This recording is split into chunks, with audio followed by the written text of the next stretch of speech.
When was the first time you went to Kenya, though? First time was 2016. For sure? Yeah, for sure. Because that time when my music, they hit there. Where it was hitting there, I didn't have any idea. But now social media can show you where oh man, people if I are. check my analytics, if I show you my analytics right now, you will see Kenya is the bumping. whole world, even my number one is Kenya. Serious. Yeah. My number one is Kenya. It will come to Nigeria. It will come to South Africa. Where's and Ghana, then man? Ghana Ghana's number 4. Number 4. Is it Then that? France, sometimes they gotta drop to 6. France, they come in. Germany, they come in. You know, United States, they come in. You know. But Kenya is number 1, reigning Kenya champion. is always number 1. Since when? Oh, since I signed on to Spotify and I started checking, you know, I started checking. I mean, like, let me say 2012. Since 2012. That's serious, man. Yeah. So how's your Swahili? They learn small? Asante sana. Ah, karibu. Karibu sana. Jambo. Yeah. Nakupenda. You know. So. It's a very beautiful country with beautiful people. Nice What do they make of Ghanaians? Oh man, Ghana, look, Ghana itself, the Ghana spirit is number 1 in Africa. The Ghana spirit is number 1 in Africa. For real, eh? Of course. I mean, when you travel anywhere in the world and you are from Ghana, the respect is large. For real. Of course, yeah. Of course. I mean, in all my travels, when they get to know I'm a Ghanaian, they stand up for Ghana. They stand up for Ghana. What's your number 1 song in Kenya? Which song It's my song, man. I'm not ashamed of the gospel. Sing small for me, I beg. I'm not ashamed the gospel of Jah. I'm gonna preach the gospel of Jah. And this song is a household. It is sing out. In the churches, at factories, schools, colleges, look, in homes, everywhere, this song, look, children are singing it. And they've been like this for years, so. It's a message, right? Big. It's a massive one. Big, you know. So. Well, he could have been a lawyer. He could have been an educationist. But he is an award-winning musician. And his story is coming up in a short while. If you haven't yet subscribed, this is the time to do it. My guest is the one and only Monk on the Loose, Shasha Marley. Yes, my brother. My brother. Nice to meet you again. It's been a while. After so many months. Yes. How be? I'm excited. You good? Yeah, I'm super good. How has the year started for you? Oh, this year has been great. It's a wonderful year for me, you know, because prior to the year, I was out of the country. You were in Kenya? Yeah, I was in Kenya, and I'm back to spend time with family. And it's very super exciting to be with family all the time, you know. Yeah, so it's a great year. It's a great year. Going back to Kenya soon? Oh, probably March. Okay. Yeah. All right. So you're not spending time between here and Kenya? Yeah. Okay. Hey, I want us to start from the beginning. To you, what's your earliest memory? Earliest memory? Yes, not even music. As a human being, what can you remember from way back? Oh man, I mean, from my childhood days, you know, as a little boy. Yes. In Commander.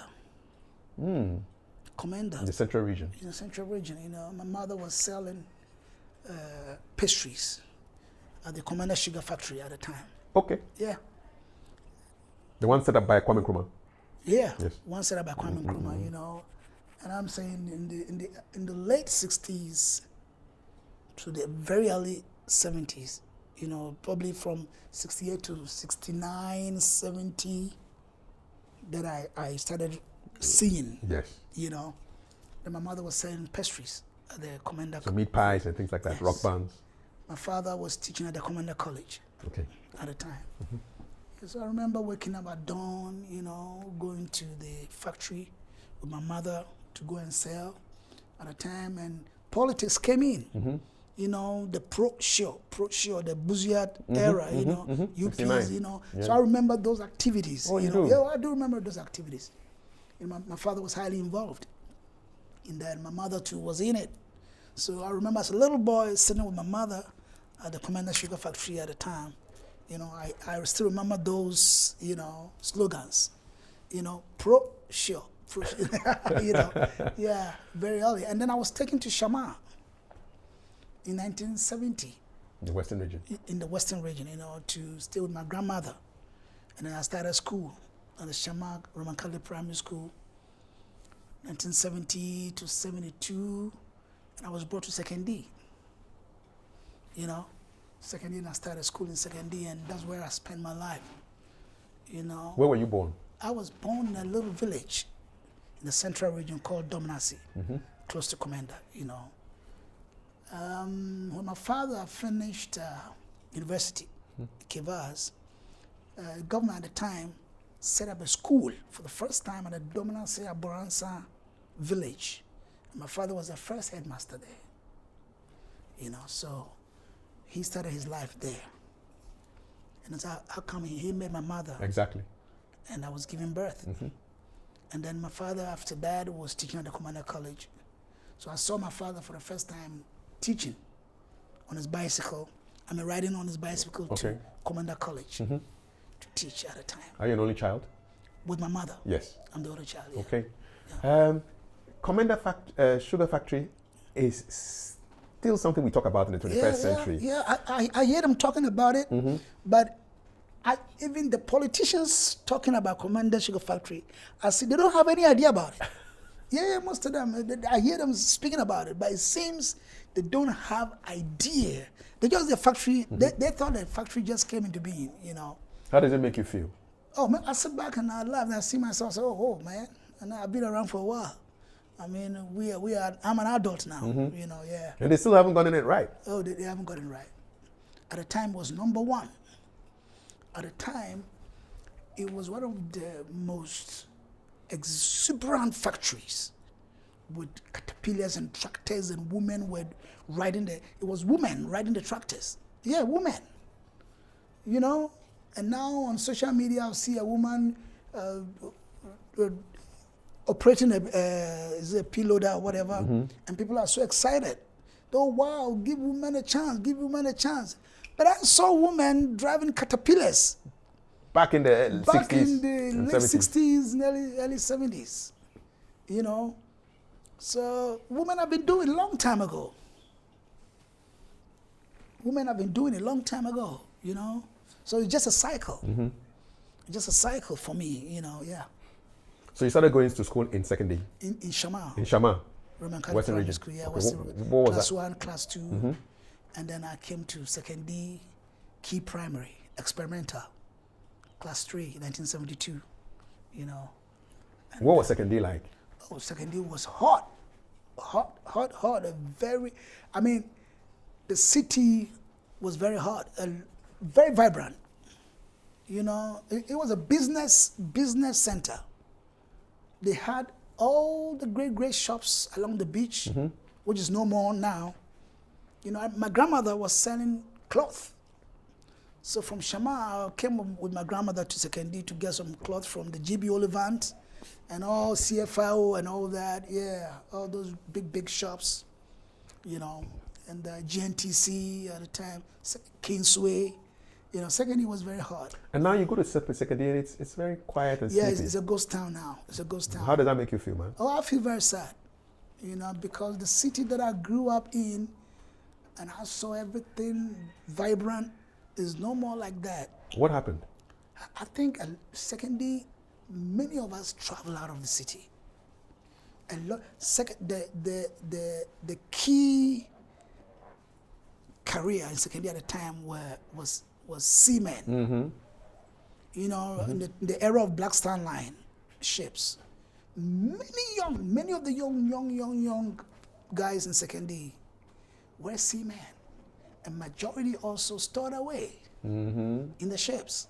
For a better life? Yeah, for greener pastures in Europe and the Americas. Were you ever tempted to store away? My friends, my peers I grew up with, I must say 3/4 of them stored away. But me, my father, you know, was an educationist and very strict at the time. So I just couldn't make that move. Though I had led friends to the Takrady Harbor, and we left them at the gate, They entered, and we knew that this ship on there will have 4 friends in it. I mean, I had 4 friends in it, and they're sailing tonight. How would they prepare for such a stowaway adventure? They get bread, they get biscuit, and some small water. Bread and biscuit. No Gary? Well, not really Gary, but at the time we had a very strong biscuit locally made called abrewanwe, you know, and that when you chew it, it gives you constipation. So that your bowels are intact for the journey? Yeah, so that's what they take on board. Abrewanwe? Yeah, abrewanwe, they take that on board and they constipate, you know, for about 2 weeks before they get to Europe or something. Yeah. 2 weeks? Yeah. And how would you know that they had gotten there? Would they call you? Would they write you? And we didn't have internet at the time. No cell phones, even telephones were very scarce at the time. But somebody would come from Europe and they would write a letter because we had a lot of guys in Europe. You know, they would come for holidays, or the Black Star Line ship will come, and one of the seamen will come home and say, "Oh, these guys arrived. We saw them in Greece. We saw them in Holland, in Italy." You know, were they colluding with the Black Star Line people to go on board, or they were going illegally? They were going illegally. It could be any foreign ship at the Dempster. I remember one ship, it brought shoes. The ship was at the Dempster. Yes, British Line. British Line. So I had 2 friends who went on that ship. You know, and they knew that the ship was getting to Holland. They knew, because they work at the port. You know, and they know from here we're going to Amsterdam, or from here we're going to Rotterdam. You know, so they'll get in there. How about those who you never heard from? Oh yeah, some were thrown out. You saw this movie, Deadly Voyage. Deadly Voyage. It's a true story of a friend, you know, who went on board with some colleagues, and they were thrown off board, and he survived. You know, so that's how the story is. So some of your friends you've never heard from? Yeah, some never came back. Were you? Your father was an educationist. Yes. At some point in your life, did you think maybe I'm also going to be a teacher like my father? No. When I was starting live, I loved music. Naturally, I loved music, but I didn't know what I was up to do. You know. And you come from a family of lawyers. Yeah, I come from a family of lawyers and educationists. Your grandpa was a my grandpa was a great merchant, and a politician. Kobana Mwasechi? Yes, a great politician. You know, he was the MP for Enhancement during Buzier's era, and a very great merchant at the time. But I didn't grow up with him, you know. I saw him a couple of times though. But my father, you know, was an educationist. You know, and my father's brothers, who are my uncles, most of them were lawyers. You know, like the judge, you know, and all that. And some of my cousins are lawyers too. So the Mwasechi family, which I come from, is a family of lawyers and educationists, you know. But my father had music talent in him. My mother was singing for the women's ministry. Which church? In the Catholic church. They were both Catholics? Yes. My father was playing the piano and directing the choir in the church, you know. And they didn't know that they've got music, possibly going to have a child that could carry that as a career. Music plus music equals music now. Yes. My grand uncle, on your father's side? On my father's side, was playing jazz on the piano. Yeah. What was his name? Uncle Shen, grand uncle. You know, he was playing jazz on the piano. My father went to St. Augustine's, Cape Coast. According to the story, you know, he came home from the first time from school with an acoustic guitar from school, holidays. And my grandmother and the rest of the family was like, this is a taboo. This is a taboo. Hey, they want to call the Busiampeni, you know. Family head. Yeah, family head. Why did you bring a guitar? Come and take the guitar from him, and they came, took the guitar from him, and they broke it into pieces and they burnt it. Thinking that he was going to be a drunk, because at the time, palm wine guitar, they sit by palm wine, and you know. They play the music. That's when they play that guitar, acoustic guitar, and they drink alcohol. So my grandmother broke the guitar into pieces. She thought she was saving him. Yes, was saving him. But my father, I grew up to see my father playing the piano. You know, and I loved music. I could sing all the songs on the cassettes and the LPs my father had. What songs were in vogue at that time? Oh, in vogue, we had Jimmy Cliff and the High Lives, you know, the Sewa Kotos, the Coups, and all the great high lives on the CK Manns and all that. Onyina's music and all that, yeah. I could sing all of them when I was a little boy. You just picked it up by ear? Yeah. When I hear them singing, I just catch up. And the grown-ups around at the time would be laughing and say, hey, you can't sing, or you can't sing. He loves music. And I was dancing, But I didn't know it was something that I was going to do in future, yeah. So, and then I went to secondary school. St. John's? Yes, second D. Second D. What was that like? What was your first day like? Do you remember your first day? No, you see, we lived close to St. John's. So prior to me going to St. John's, me and friends, we walked through a thick coconut plantation to go to the campus. But sometimes we go to the pantry to go help them wash the dishes and we get some food to eat, And so I knew the life in St. John's campus. I knew that life. I knew some of the students, because we go, they send us to go buy things for them. You know what I mean? And so, and even on Saturday, St. John's had a band, Matthew chapter 5. That's an interesting name. Oh my God, it was the #1 student Where band. the Beatitudes are, blessed are, blessed are, blessed are, Exactly. Matthew chapter 5. Yes. Was it a Catholic school? Yeah, Okay, Catholic, makes sense. fully Catholic. And when they played on Saturday entertainment, we could hear in the village where we live. So we walked through the plantation at night to go watch them. And then I started common trans and I went to St. John's. You chose St. John's? Yes. And I was there. So I just found myself in 2 years getting involved with the music, St. John's band. You joined the same Matthew chapter 5? Yeah, no, I'll form the band. It was from Form 3, Form 4, Form 5. We do what we call a pop chain. In Form 2. Like a competition? Competition, about 4 or 5 bands in the Form 2 class, A, B, C class. And then we compete and musicians are selected to form one band. Which is the same, Matthew chapter 5? It is not Matthew chapter 5 yet. We got it from 5, we use Matthew chapter 5. Okay. By the time my form band was Vandals. Vandals? Yes. Okay. This competition, I didn't win. I wasn't selected as a singer because there were better singers in the other bands, And then I stood in straight for the school MC race. What is that? MC, like a hype man. Okay, hype man, MC. Hype, yeah. Master of ceremonies. Yeah.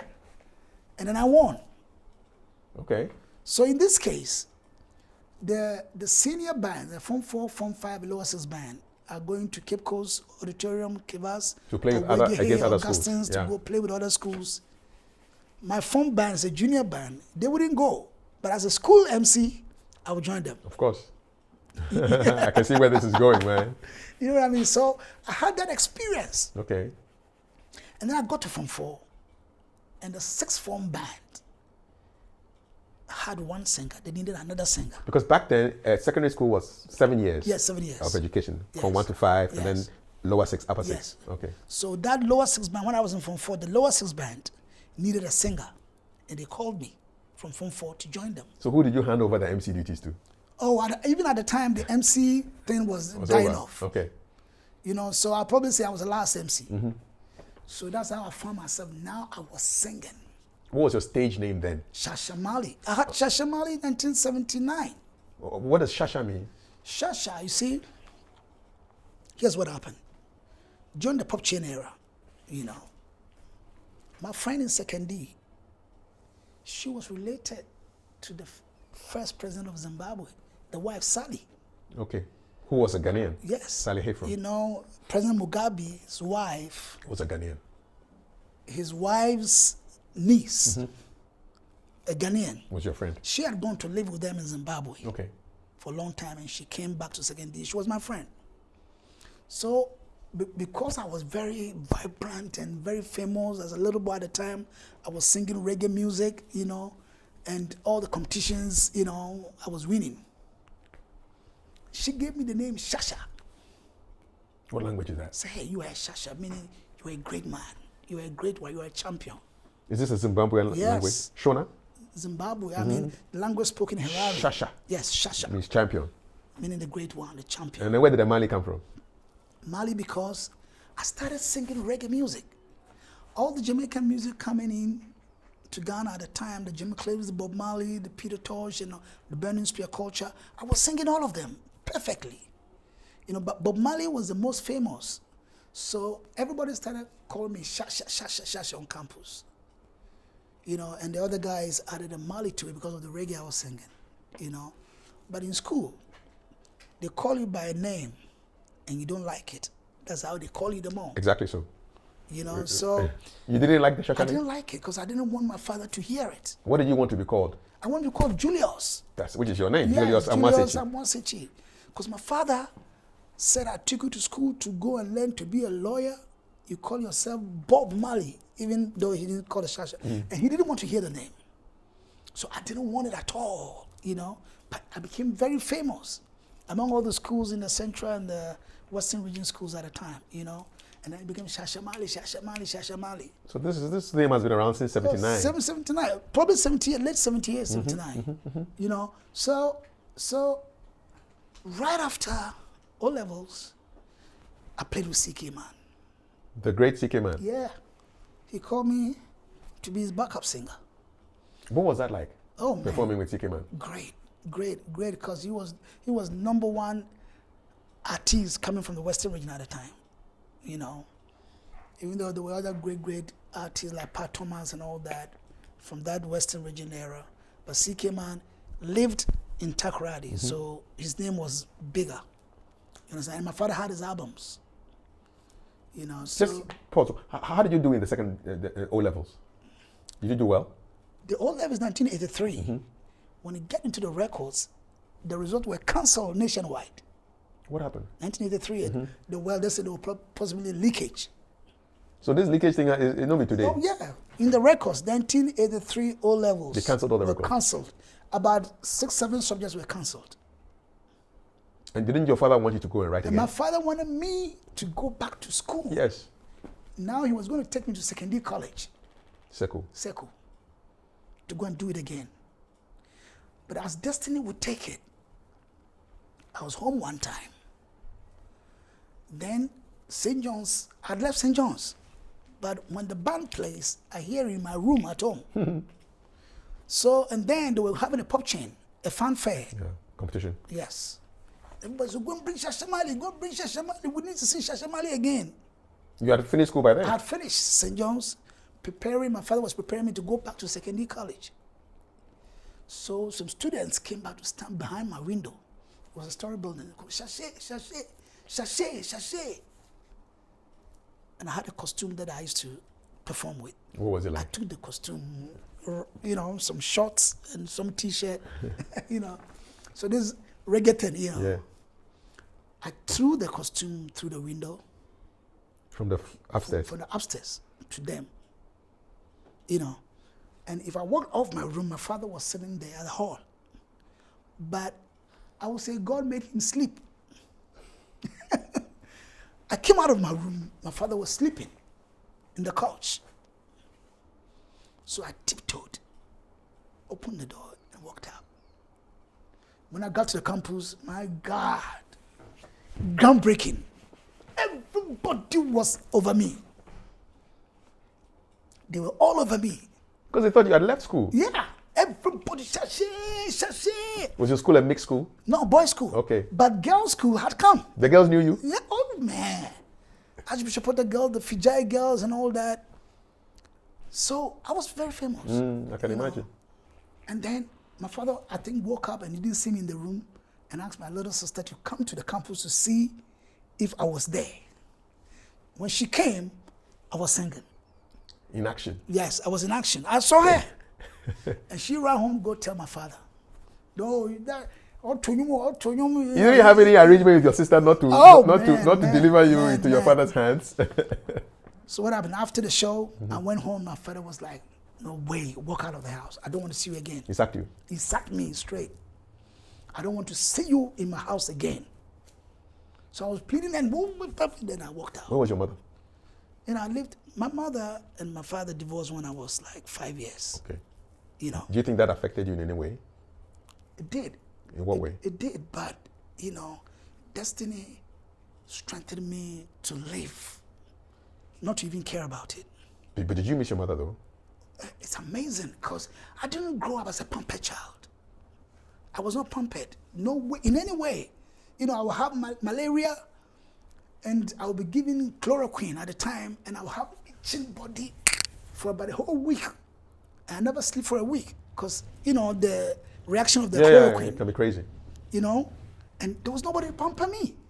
So I didn't have it. I was not a trophy child. You know, I'm somebody who grew up in the hard way. So from 5, you had to leave your mother and save your father? And I never saw my mother till I was 21. That's 16 years. Yeah. That's another story there. I never saw her till I was 21. Wow. You know, and when I saw my mother, when I was 21, I saw my mother, she didn't recognize me. I wasn't also recognizing her, but I said to myself, is it not my mother? Is it not my mother?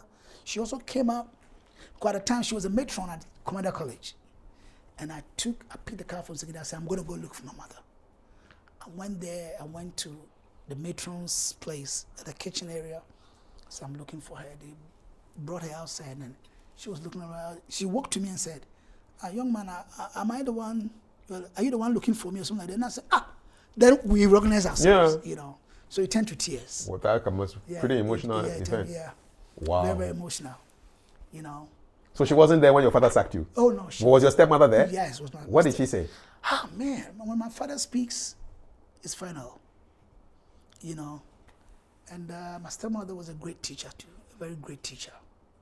My father, the director of education in the Western region. Then I went out.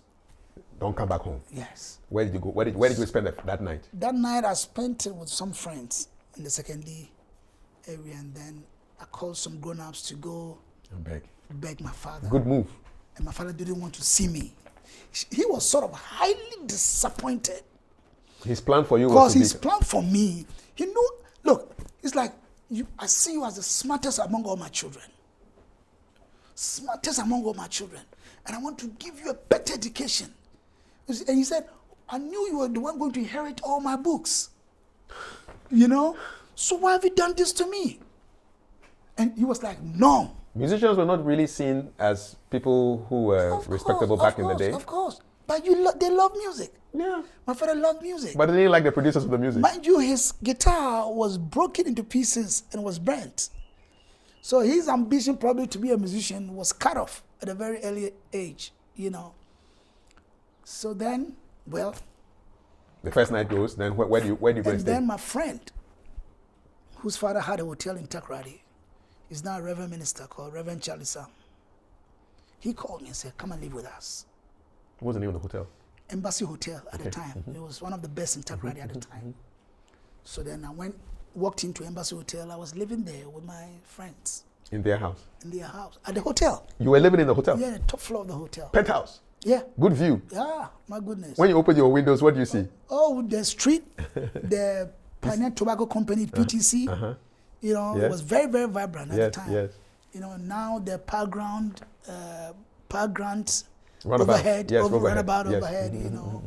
And we could just walk to the Princess Cinema, you know. Then I became exposed to life. I could go in the night to go and watch a band play. You know what I mean? And so I started feeling good. So you were getting like musical education? Exactly. How were you earning my money? friend, Reverend Charlie, he played keyboards. So the boys, the old St. John's boys would come together, use acoustics, and would play music.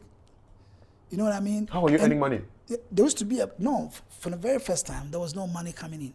But we used to go jam with one of the top bands in Ghana at the time called Sabarima.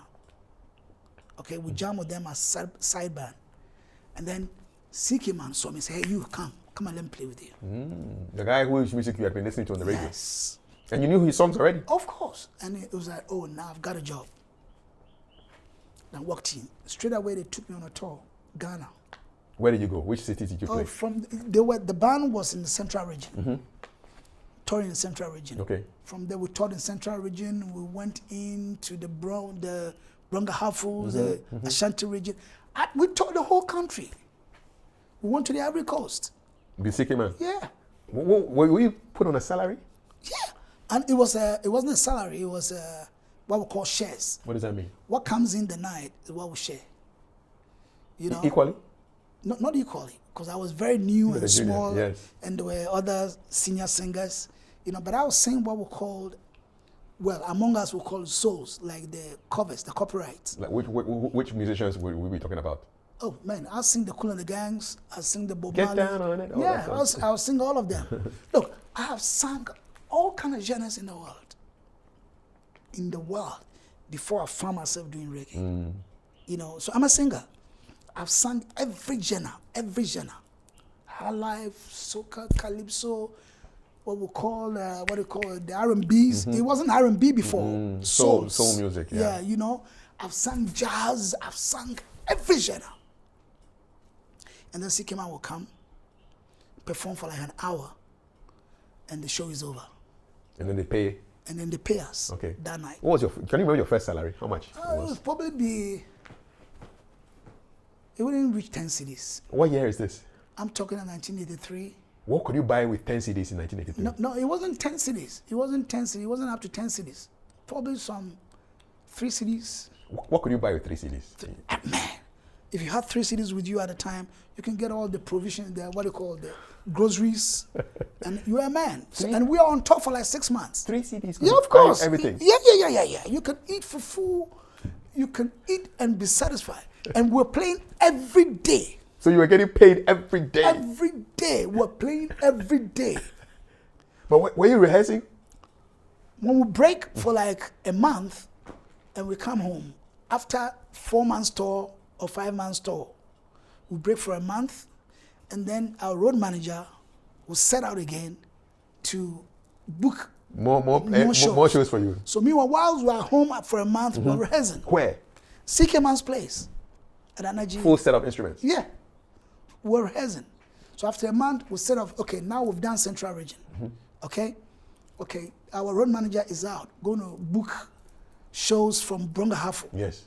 You know, so we are rehearsing. And when he comes with posters and everything, and we set off again. And we are out there for 3 months. What did you learn about Ghana on those trips? Oh man, I met people. You know, I spent life in Second D, but now I enter into the Ashantis, and I hear typical Ashanti, which we don't hear in Second D. You know, we get to Bono area, and the language is different. Yeah, the Bono. We'll go as far as to the borders. Ivory Coast areas. The Ivory Coast borders, and Sampa. the language, the Sampa, those areas. Yes. And the food is different. That's you know. okay. Oh yeah, we eat and I eat everything. Yes. You know, you have to. We eat monkeys. We eat No. yeah. Pull it back. We're on the road. Monkeys? Yeah, we're on the road. Who was supplying you with the monkeys? No, we go to a chop bar, and they will tell us this is monkey meat, this is antelope, this is deer. What does monkey taste like, man? Oh, look, for me, it tasted the same. Because I said, oh, mama dog, you know. What part of the monkey, man? I've eaten the ears before. The hands. Monkey hands? Oh, yeah, doesn't it look like human hands? Oh, please. We eat everything. And so now the water we drink. Like Coca-Cola. Sweet? I'm not here to promote that brand. Yes. It's as dark as, you know. Oh, the water was dark? Yeah, we would drink from streams. Look, we are in villages. Yeah, man. Villages. We get to a township, a village, the houses we see will be like 4. 4 houses. And we are coming to play here. And I'm like, but where are the people? And they say, wait, in the evening you see them, they will come. By 7 p.m. you see torchlights, flashlights. They're coming too. From the cocoa, and there are a lot of cocoa farmers, they are coming, there are a lot of them. The farmers are coming to chill. Man, they come and the place is full. With their flashlights. My God. So this touch thing we see in the modern day concerts, it don't be today. I've seen it a long time ago.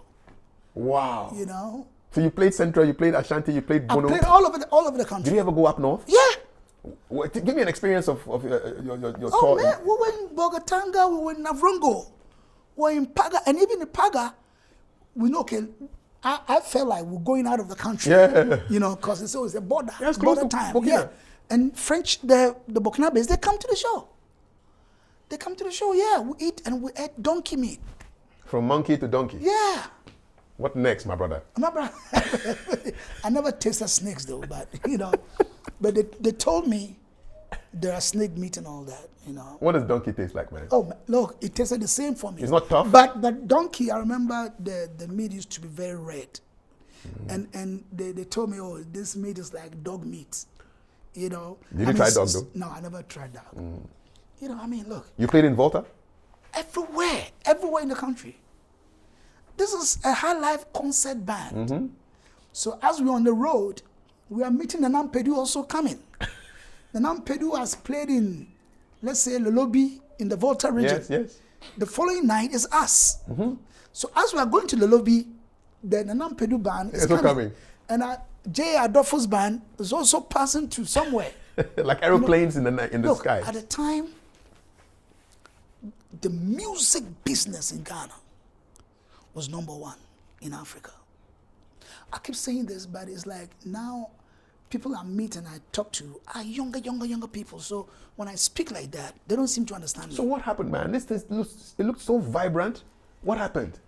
Was it the curfews? For me, the 1979 coup disengaged the nightlife in Ghana because there was a long time curfew. And that destroyed the nightlife. You understand? So during those times, most of the musicians travel out to Nigeria. Yeah, where the live music was continuing. Yes. And most of them, they went to Europe. And so after the curfew, then the nightlife wasn't vibrant anymore. 79, where were you? 79 I was in secondary school. Okay. So you what are your memories of the coup? Mad. 2 a.m. My father will wake us up. We'll carry empty Fanta bottles, Coca-Cola bottles, empty ones. We'll go and throw them away. We'll dump them in a valley. Why? Because when the military comes to your house and they see empty bottles, one crate of Fanta in your house, they'll beat you up. Because? Because you're enjoying life. Drinking Fanta and Coke. Oh my God, man. It happened to some of your neighbors? Oh, look, that's 79 Coup. And when I hear people now calling for Coup, they'll be Coup. I said, man, you don't know what Coup is all about. I experienced it. Beer bottle, when they see a carton of beer bottle empty, they'll beat you up and probably go and lock you up at the guard room. So my father would wake us up as little children. We carry all the, and my father had them because Christmas he used to have a party. So we carry all of them in the middle of the night and we go and throw them away. We dump them. No evidence of no evidence of enjoyment. that. Just in case the military walks in your house and they find it, you're going to be in a problem. Did they ever come to visit you guys? No, but one military came out, they came to ask for a TV license because the whole township was left. My father only had a TV. And so they'll see the TV, the antenna, and they'll walk to your house. They asked for the license. The TV license. I remember early in the morning one time, they came to my father's house and they asked for TV license. Did he have it? My father had it. He was an educationist, Yes. you know. Everything was prim and proper. He had it. How did the coup affect you? The coup? The 79 coup? Oh man, I was cool. I was cool with it, you know, and we enjoyed it because in the night when we see gunshots, bullets flying in the air, as you know, Children. Hey. How old are you then? I was possibly like 16. Yeah, so for you it was just... Oh man, it was fun. And we'll hear that, hey, this woman has been lashed. You know, there was a very prominent woman in second year, headmistress, whom everybody respected in second year. You know, she played a major role in the Methodist Church in second year. A grown-up, highly respected woman. She was stripped naked in the street, in front of the Kingsway, second year Kingsway, on a table. What was her offense? They saw milk, some tins of milk, and geisha, and some sardines. Tinned fish. Yeah, in his room. And they go lay her on a table in public, naked? Man, people should know what happened 1979, when the coup came up. It wasn't pleasant. It wasn't pleasant, my brother. It wasn't pleasant. And I don't even pray that such thing must happen again. So when you hear these young people, Gen Z people say, oh, we like what is happening in Burkina, Mali, in Niger, something like this should happen here as well. They're joking. They haven't seen live before. They're joking. They don't know what time it is. They don't know what time it is. You know, it wasn't pleasant. And then from 79, 81. Within a short time, 81 yes. also came. The same person. Yeah. Gigi. That was why Rollins was very famous. And the same Rollins has come again. You know, that light-skinned guy, you know, and we had only one radio station, GBC, yes. at the time. So anytime in the morning, at dawn, 6 o'clock, the news, my father tunes in. When you hear his voice on the radio, the whole place is quiet. Everybody's listening to what he's saying. And they'll be calling names to report. So report at Birmingham. They were calling people from Segeni Takrady to come to Accra. And my father was always by the radio, you know, listening to the radio, thinking that maybe they may call him to move. So we had to clear all the beer bottles, everything from the house, just in case they come in, you know. I mean, it was a bad story, bad scene at the time. What did your father think of all these coup makers? Oh, his very good friend was a military person, was beaten to death. Oof. So it gave my father, I mean, his pressure went very high, yeah. Wow. When he heard it, he was beaten to death. So, a very prominent man in the Air Force in Takrady at the time. You know, some of the junior ranks soldiers went to beat him mercilessly. They beat him to death. So it really disturbed my father.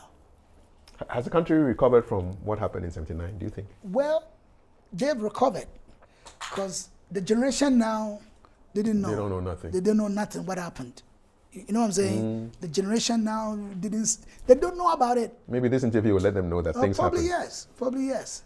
So I think from us upwards, they know what happened in the past, you know. The little blood flow at the time, JJ, Junior Jesus, you know. There's so much to say about this. Was he popular amongst your contemporaries when he came? Of course. But Rollins was the most famous person in Ghana at the time. You know, Rollins was the most famous person. The number one famous person in Ghana.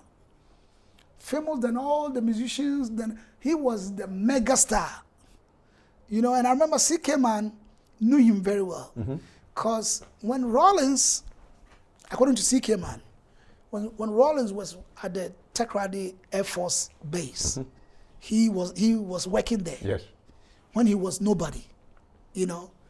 He used to come every Wednesday night to CK Mann's show at the Takrady Princess Cinema. And according to CK Mann, he would buy just a beer bottle and he would sit on the one beer bottle till the show is over. But they knew him because he was light-skinned. You could see him from far. Light-skinned. Yeah. So CK Mann said, this small boy, he used to come to my show and buy just a beer bottle and the whole 6 hours, he would sit on the one beer bottle, you know. Yeah, but anyway, and he knew CK Mann too, because I remember he invited him to Accra to perform for him. Well, what were your feelings when he passed in 2020? Oh man, a great man passed. You know, somebody who was remarkably one of the greatest people in the history of Ghana. In spite of all the excesses that happened? Of course, but whatever happened, you cannot deduct Rollins from Ghana's history. You know what I'm saying? Yeah. My first time in Nigeria, 2010, I was flying from Lagos to Jos Plateau. And the TV at the airport in Nigeria, I mean their local airport, for the local flight, it was about the coup, Ghana coup they were showing. For the 3 hours I stayed at the airport waiting for my flight to fly me to Jos, Rollins was on the TV. Documentary? Yeah, documentary. And Nigerians loved him. You know, I'll tell you this. 2004, I was in Los Angeles. And I checked out of my hotel, sitting at the lobby, waiting for someone to pick me up, because I was going to New York. And 2 white boys, they were running after each other at the lobby. And I heard one saying, hey, Ayan, come and see Mike Tyson, come and see Mike Tyson. Then I said, Tyson? Then Tyson had come, was also coming to check into the hotel. Tyson had come and was standing out there with someone. So I got up and looked through the glass door. There was Mike Tyson. His back was facing me. And the guy was standing with, was rather facing me direct. And I was wearing a blue bubu, African print. And all that. So I opened the door and he came to stand up. And as I was standing, I said, how can I go and take pictures with this guy? I don't know what the guy told Tyson, probably about my dress. So Tyson turned around and said, hey, brother, are you a Muslim? Tyson. Then I looked back and said, no, you, are you a Muslim? And that gave me the chance to run down the stairs and I went to shake him. And I said, oh, Chairman, I'm from Ghana, West Africa, Ghana. And so, okay, I'm an American. Hey, wait a minute, Ghana, Jerry Rollins? I said, yeah, Jerry Rollins. And he said, oh, man, I met Jerry Rollins, man. And he asked the guy, did you ever meet Jerry Rollins? No, the guy said, no. So, Jerry Rollins was all over here. Oh, wow, good to see you. So what's your position? I said, I'm a singer. So, okay, great. And then my car came to pick me, so I took a shot with him. And, so I'm saying that Jerry Rollins. Megastar. Yeah. Rollins, apart from Kwame Nkrumah, possibly the next popular person is Rollins. Yeah. But the Coups messed up your industry. Of course. No, big time. And then that made the Ghana music industry evolved. Because right after the coup, most of the musicians had gone out of the country. But you stayed. Oh yeah. I mean, as a newcomer in the music industry. Young hustler. Yeah, young hustler. And then sound systems came. Yeah, where they would play them. You remember the Moondogs? Yes, Willie Skyhawks and all that. They took over the dance halls. Yeah, so big speakers, yes, no live. Because when the curfew was going on, there was no nightlife. No. So the bands were doing what we call afternoon jumps. They played in the afternoons. Yes. Bands playing in the afternoons. Wow. And you can't even dance to late hours because by 4, 5 in the evening, you must close. Yes, because the curfew is coming at 6. Curfew is coming at 6. And so that life, it didn't work. Yeah. And that made the musicians travel out. Now the curfew is over. The sound systems has taken over. Live music is dead. Play music, get your body on the floor tonight, make it like dun dun dun dun dun dun dun dun. And so the youths at the time were jumping to it. Yes. And then rap music entered the scene. You understand? Hip hop. But I can remember as a little boy, at 4 a.m., 5 a.m., my father would tune into Voice of America, to BBC, and I would hear Ghanaian high life being played on Voice of America. Exactly, on BBC.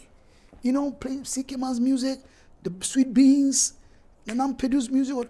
They were playing on international radio stations, So Ghana music was number 1 in West Africa. Because like Fela, who is a genius for Afrobeat, he came to Ghana to learn. Yeah. You understand? He just got a lifetime Grammy. For Grammy. How does that make you feel? Oh yeah, fine, great. A great musician, great African musician. Did you ever meet him? No, I never met Fela. No, But you ever went to the shrine in Lagos? No, I never went there. I never went there. Mary Makiba, Hugh Masekela, they came to live in Ghana. Yes. You understand? Bands from the Congos, they were here. Zaikwe, Zaikwe. They were living here. Because Ghana music was number 1. Miata from Ambolley. Yeah, Miata and all from Liberia, they were here. And we had the whole of Africa.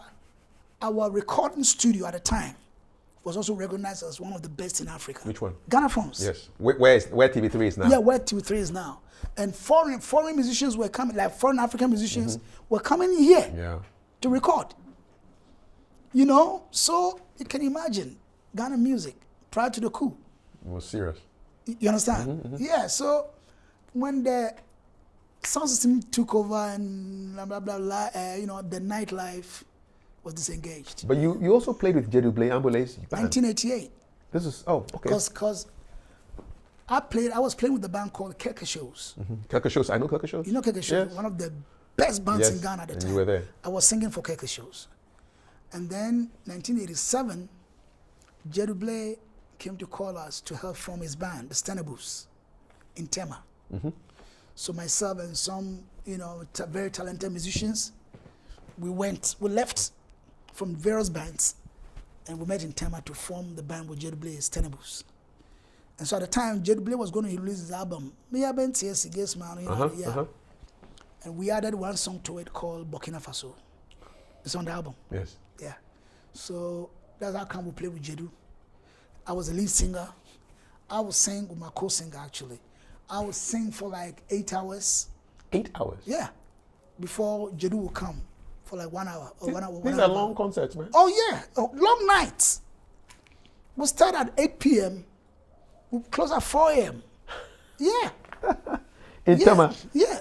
And we're traveling all over the country. Okay, so you're also doing the tours? Yeah. Everywhere. You understand? How do you get so much stamina to sing for such a long time? What were you doing? We met the senior musicians doing it. So we also came in to do it. Did you have any special regime? Were you running? Were you eating certain kind of foods? No. Just singing. Standing there and singing. 8 hours, 7 hours? Yeah, we'll do 6 to 8 hours. All kinds of genre. Yes. Everything coming from your head? Yeah, everything coming from your head. I'm a singer. You know what I mean? And a drummer will sit down to play that long. For 8 hours? Yeah. No second drummer? No second drummer. The singers usually 2. Because the voice, the because vocal of the cords, voice, yeah. But the drummer is drumming the whole night? Drummer is drumming. Okay, sometimes we play 4 hours. We have a 30 minutes break. 30 minutes break or an hour break, and then we come back. In the break, what is happening?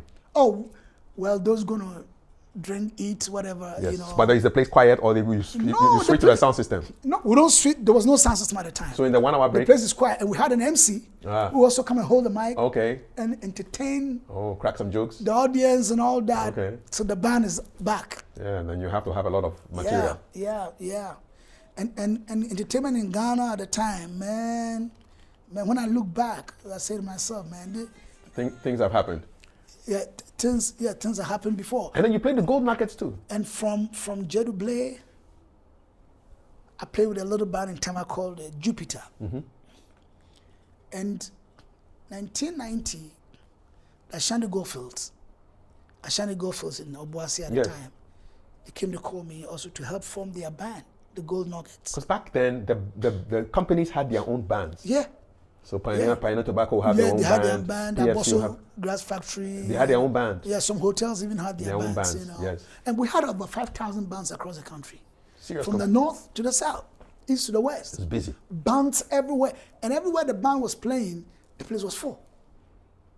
So AGC calls you? They call me. I met other musicians who put the band together, Gold Nuggets. Yes. They're called the Gold Nuggets. We rehearsed for like 4 months, and then we set off. We were playing to entertain their staff on Sundays, but then we also had gigs, in the country. And then you get paid on for those ones? Yeah. So 1994, I said to myself, man, I've sung so much. I've been singing, and you started singing from what year? Professionally? Professionally, 83. So that was 11 years of experience. Yeah, 83.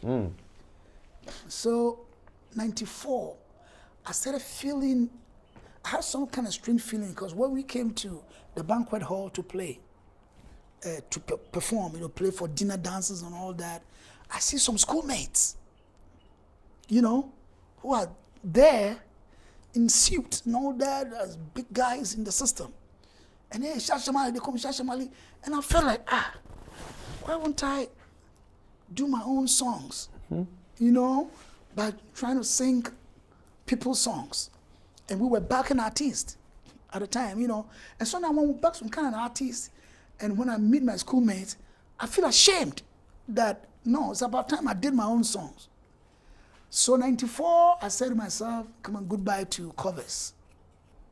Were you writing your own music before then? I was trying to write, but it wasn't good. But when I left the band and went home to stay, and I was like, let me now try to do my own song. I started now getting the idea to write songs. By this time, was your father still alive? My father was alive, but I was a man of my own. Yes, but had he reconciled with you? Yeah, yes, we reconciled in 1989. How come? You said don't come home again. So what happened? Yeah, well, here's what happened.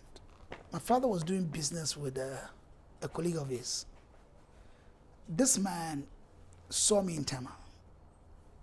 And he said, hey, Shasha, I'm your father's friend, blah, blah, blah. Look, your father is looking for you. He wants you to come home.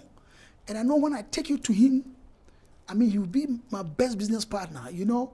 So he spoke to me, and I also miss my father. When did he say don't come home again? What year was that? That was 83. So 6 years. Yeah. You never spoken to him? Yes, I met him one time in the township, Takrady, and we passed by each other. He saw you? We passed by each other. I went further and looked back, and he was also looking back. And our eyes crashed. But nobody... Yeah, I went my way, he went his way. But blood is thicker than water. Yeah, one time. Blood is thicker than water. So your father's friend says, your father is looking for you? He said, my father is looking for me. Now he wants me home. He wants me to come. Then Jimmy Cliff was in Ghana. The late great Jimmy Cliff.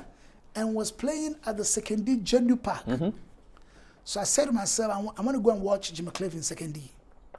That same day, my father's friend had arranged with my father that he's bringing a visitor to meet him.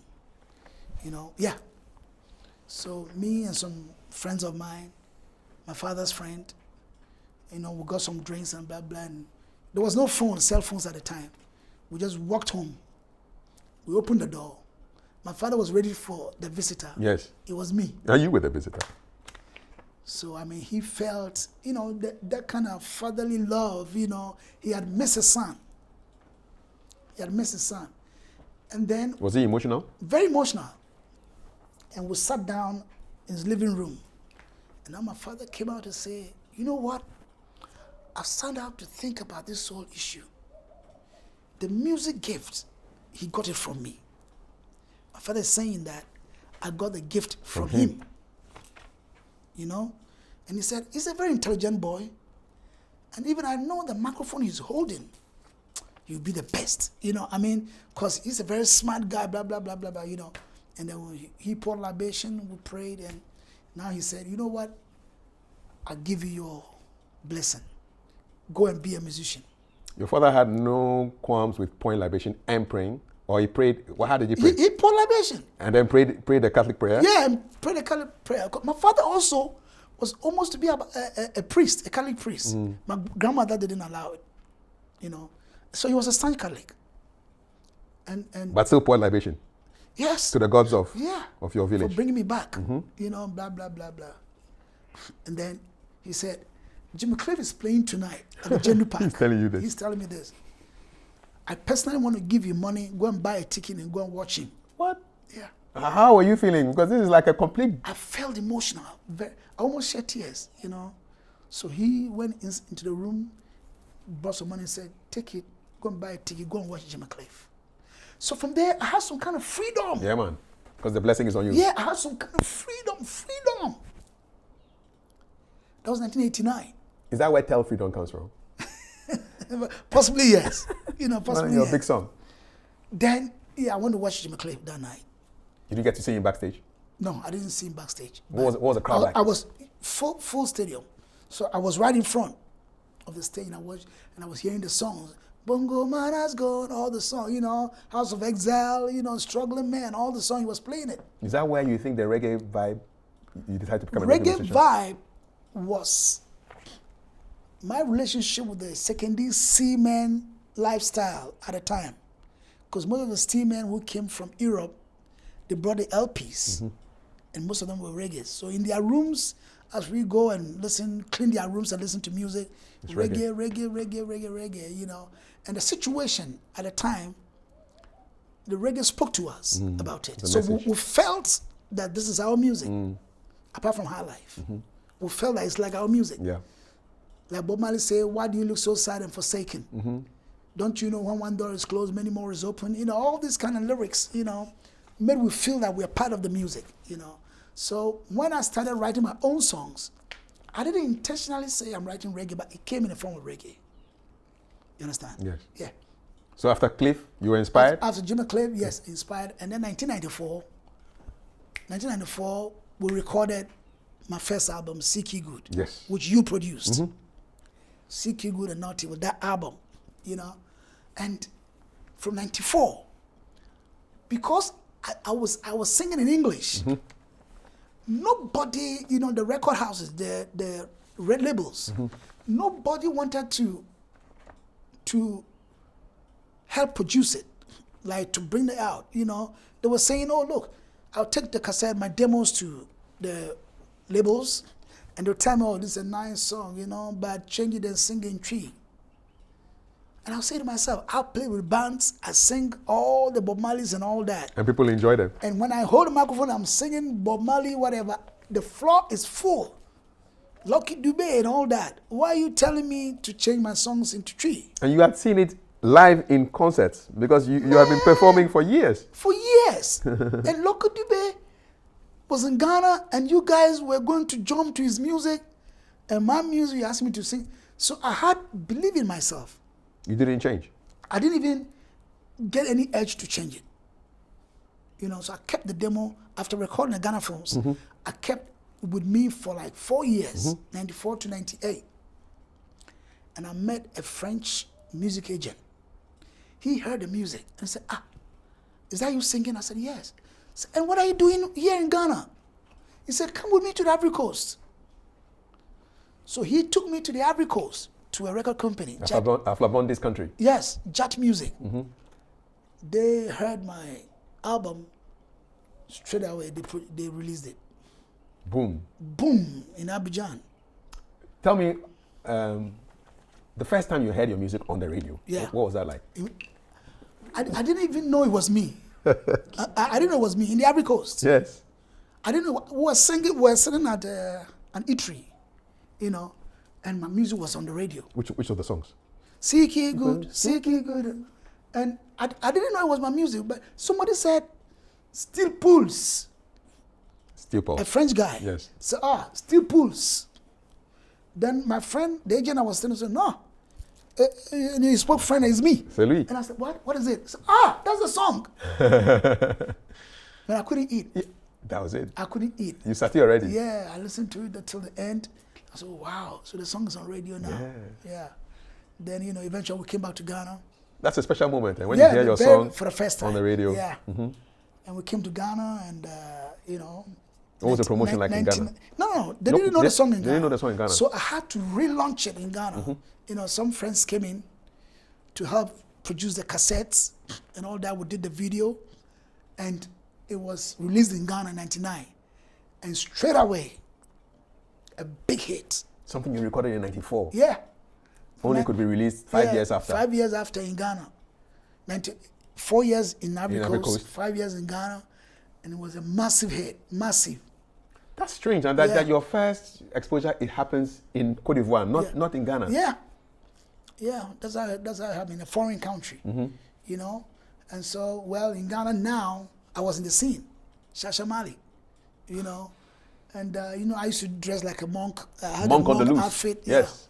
Monk outfit, and it became very catchy because the video, I used some beautiful children to do that. Yeah. And it was very catchy everywhere. Sister Debbie is in that movie. Yeah. He was there. In that video. She was there, yeah.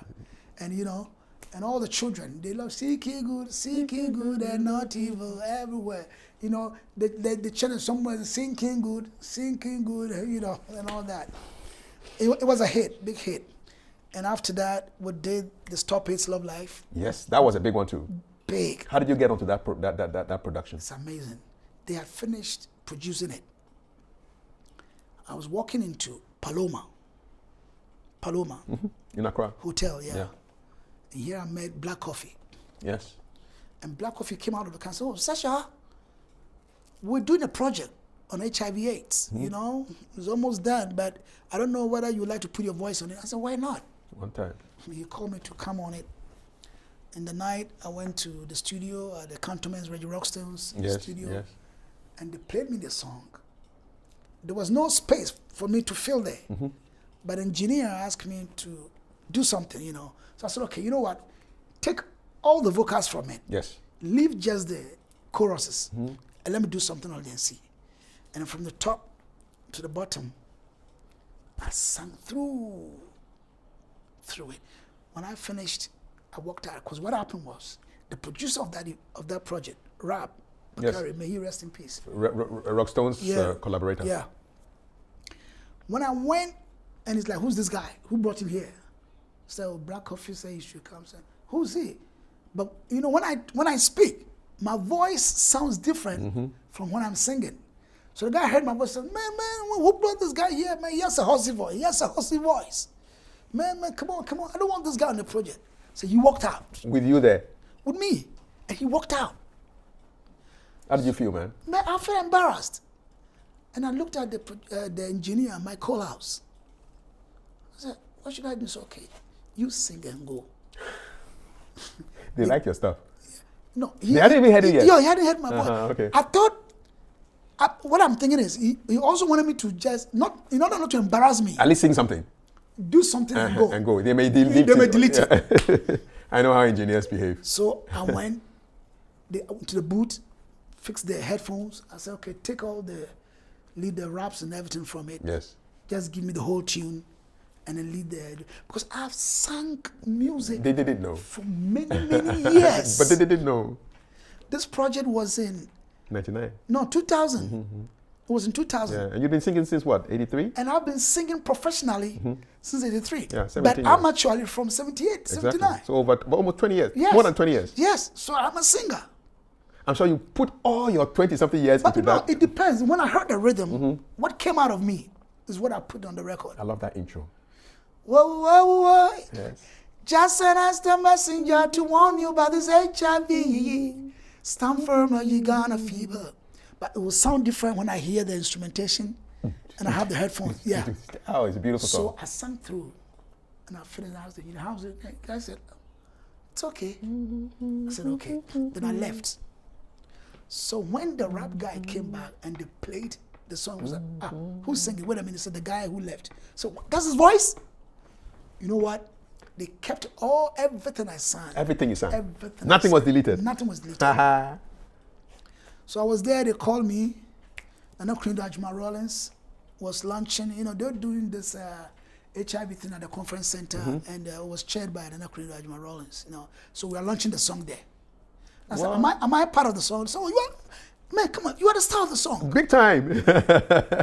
Big time. We hear your voice first. And I heard the song, I was like, wow. From beginning to end. Yes. Nothing taken out. And we had to do video. Was it a one-take thing? One take. Nice. We did a video, OM, Abraham. They called me to the OM studios. We shot the video.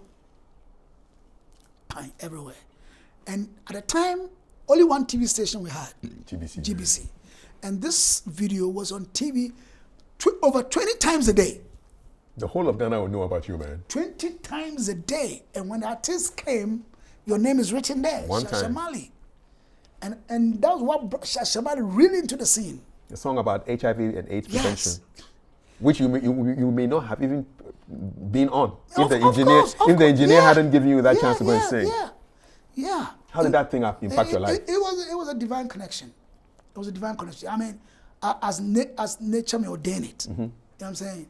And during that era, Isaac Hayes, Steve Wonder, John Warwick, they were here for Panafest.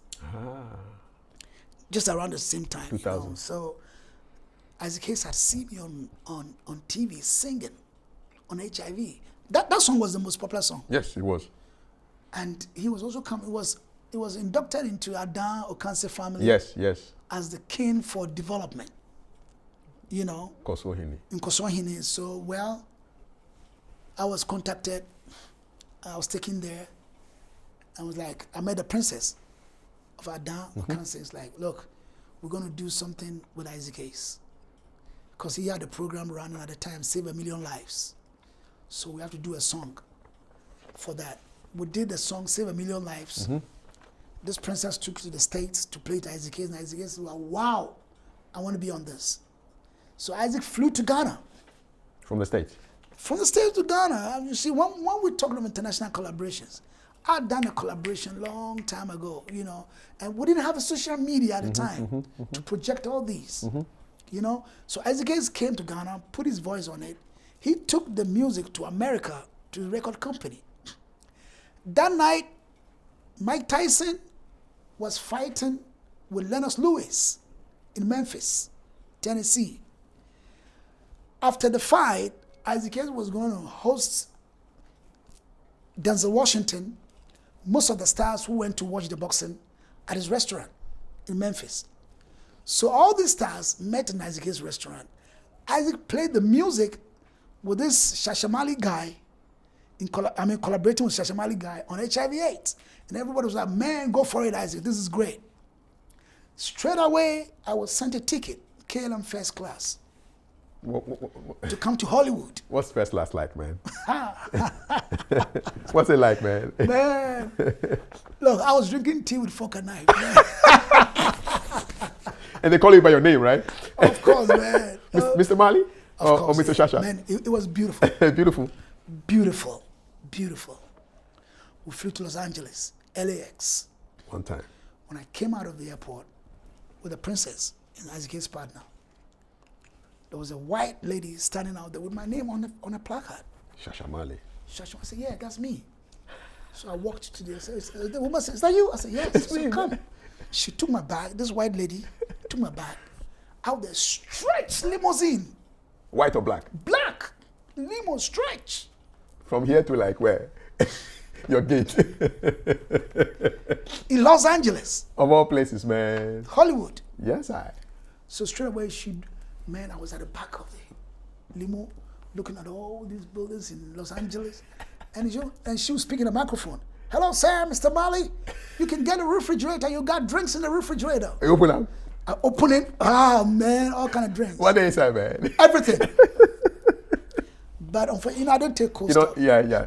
So I couldn't eat in there. You don't take cold stuff? No. Why not? Oh, for about now close to 4 to 5 years, I've never. You don't take cold drinks? No. Because it obstructs my voice. You're protecting the resource. Yeah, it obstructs my voice. So right from my beginning of singing professionally, I got to know that cold stuffs and cold drinks are not good for me, Yeah. So cruising through Los Angeles straight to Beverly Hills. 5-star hotel. Yeah. I was there. Isaac was going to fly in from Memphis to Los Angeles because we're going to a studio the following day. So they took me to my room. My God, 5-star hotel, Beverly Hills. What a day like? What's the carpet like, man? The bed itself. I mean, beautiful laid bed, my apples, everything. Apples. And man, it was beautiful. I didn't even know what to do. I'll just be in the room waiting for the phone to ring, and for the next instruction. You're not watching TV or anything. Oh, the TV. I was like, the remote I had, I didn't even know how to. So I called Ambolley. J.D. Blade. Yeah, because Ambolley lived in Los Angeles. Yes. So I called him, hey, Blay. I played with him in 1988. Yes, of course. Hey, Blay. Hey, I'm in Los Angeles. What are you here for? Hey. I said, Isaac Case brought me, so for real. So where are you? I said, somewhere in, what do you call it? I gave the address. It's okay. Just take care. When I have time, I'll pass through. So I was there. The phone call came in. Said, Isaac Case has come. So we are downstairs. I should come downstairs. I had an usher, beautiful lady. They usher me. And here's a hotel called the Celebrity Center. All the great stars, when they came to Los Angeles to perform, that's where they stayed. So every room had the name of a celebrity. Where I stayed was John Lennon. John Lennon? Yeah. John Lennon's Ex-Beatle. room. Yeah. His room is where I stayed. Right opposite was Teddy Pendergrass. And before the lift is, some of the stars and all that. So I went to the elevator straight down, and there was Isaac. We met, we spoke, blah, blah, blah. But listen, food in Hollywood, man, it was hard to eat. Because they were not even eating. They ate little, And I was hungering for some kenke or some wache, but it was fun. Following day, so right by 5 p.m., I got to get to the room and sleep. Following day, we're going to the studio. So early in the morning, like 6 a.m., I came down again, for breakfast. Baba straight in limousine. It was again, limousine to limousine. Limo. Stretch. All my time spent in Los Angeles. You're just limoing around. Oh, yeah. And I was always in my hood. Yes. That's part of your that was my brand. Yes. So I caught attention. Yes, because they wondered, who is this man? I saw Johnny Travolta. Tom Cruise. Saturday Night Fever. Tom Cruise.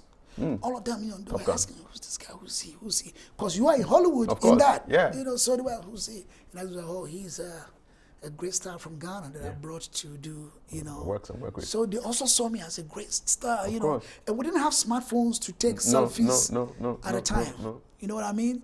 So it was a great experience. Great. And how was the recording itself? Massive. We were recording in one of the biggest studios in the world. Outside Los Angeles. What's the title of the song? Save a Million Lives. We'll go check it out online. Now, we never released it. I have the song right now on my Oh, phone. it's not released. We never release it because it's also a long story. Because after that project, we had to come to New York to come and sign a contract on it. And the signing of the contract brought a problem. Which is also another story. This Isaac's partner, you know, Princess, as my agent, you know, I mean, the Times and all that kind of put him off. And he's like, close the file. No more work. Till he's happy with Exactly. yeah. Exactly. So we close that file. Was she asking for more money? Yeah, I mean, I was supposed to, according to her, I was supposed to have some large check, you know. But me, I wanted the song to come out. Exactly. Because Isaac's plan, at a time in 2003, the Grammy was in New York. Yes. Isaac was going to get with New Houston, Alicia Keys, 50 Cent, all the great stars to come to this. Where they're doing the Grammy, opposite the place is a video studio. So Isaac's plan was to ask for us to do the video, was bringing all these stars to come and say, so we'll sing the chorus together. And imagine me going to do all this chorus with these stars. It's like We Are the World. Yeah. And it never happened. It never happened. So we came back to Ghana. And we had a link to Steven Seagal. Yeah, the actor. We had to put out quickly an album to go back to Los Angeles now for Steven Seagal to connect us, some stars to do a collaboration on it. So now you're flying from LA to Accra, like. So Accra. my second time in Los Angeles, that's when I met Tyson. Yes. Yeah. The story you told me earlier. So I stayed in Steven Seagal's house, you know, a couple of days, and he took us to a hotel. That was a hotel I met Tyson, because it was a big hotel, you know, W's. Huge hotel for superstars, megastars. So I have a lot of stories to tell. You also went to Libya. 2001, And you met Gaddafi. after CK Good and Not Evil, my first album, Yes. it was the OU Summit in Libya. And for the first time in Libya, they wanted to do a music concert and a fashion show, you know, African fashion show. And the agent was in Togo. Because President Eyadema had that connection at that time with the Gaddafi. So his kind of nephew or niece had that connection. And he came to Ghana, she came to Ghana to get us from here. How many people from Ghana went to represent in Libya? So me was the musician out of Ghana with some models. Okay. Some models. And some staff of GBC at the time. And from the Ivory Coast, we got some models also from Ivory Coast, musicians from Togo. You know, the Ivorians came here. We all drove into Lomé, and then Gaddafi brought a private jet to pick us from Lomé straight to Tripoli. What's the private jet like? You described first class. What's the private jet like? Massive, because it was flown by Russians, and two ladies were on board. And us in the jet, you know, straight up to Tripoli. At this time of the day, at 6 p.m., we were in Tripoli. We saw the lights. We landed. You know, it was a great event, OAU Summit. So President had come. President Kafui was very new in office. Exactly, 2001. Yeah, so he came, I saw him. He came to the conference with some staff, Ghanaian, you know, diplomats and all that. All the president. Arafat was there. PLO. He came. Palestine. Yeah, he came there. You know, Nelson Mandela. He was there. Was there, you know, all of them. You know. And, You met all the great and the good. Yeah, and I was singing for them. What did you sing for them? CK Good and Not Evil. That's and it. then One Love, Bob Marley, One Love. Yes. That was To rally everybody. Yeah, to rally everybody. And it was massive. I stayed in Libya. We stayed there for a month. What was Libya like? Oh, man. Super, super duper. We're traveling in and out from town to town. From the south, we're going to Gaddafi's hometown where the event was. From Tripoli, we're going to Sirte, what the event was, you know, and driving on the desert, high-class road. We meet cities built that were not inhabited. Nobody lived there. Gaddafi had built cities. Waiting for the people to come. Waiting for people to come and live there. My brother, Libya's experience was super duper. And when you look at what happened to Libya when he was... Exactly 10 years after my experience in Libya, I was watching Gaddafi on CNN being overthrown. You understand? And when the rebels entered the courtyard, his courtyard, I knew that. Because you performed there. Because I went there to meet him, to shake hands with him, to sit with him. And you actually met Of course. President Gaddafi? Yeah, Gaddafi, we shook hands with him, we sat down, and he was sitting there speaking to us. Is it true he had female bodyguards? All his bodyguards were females. Females with blue eyes.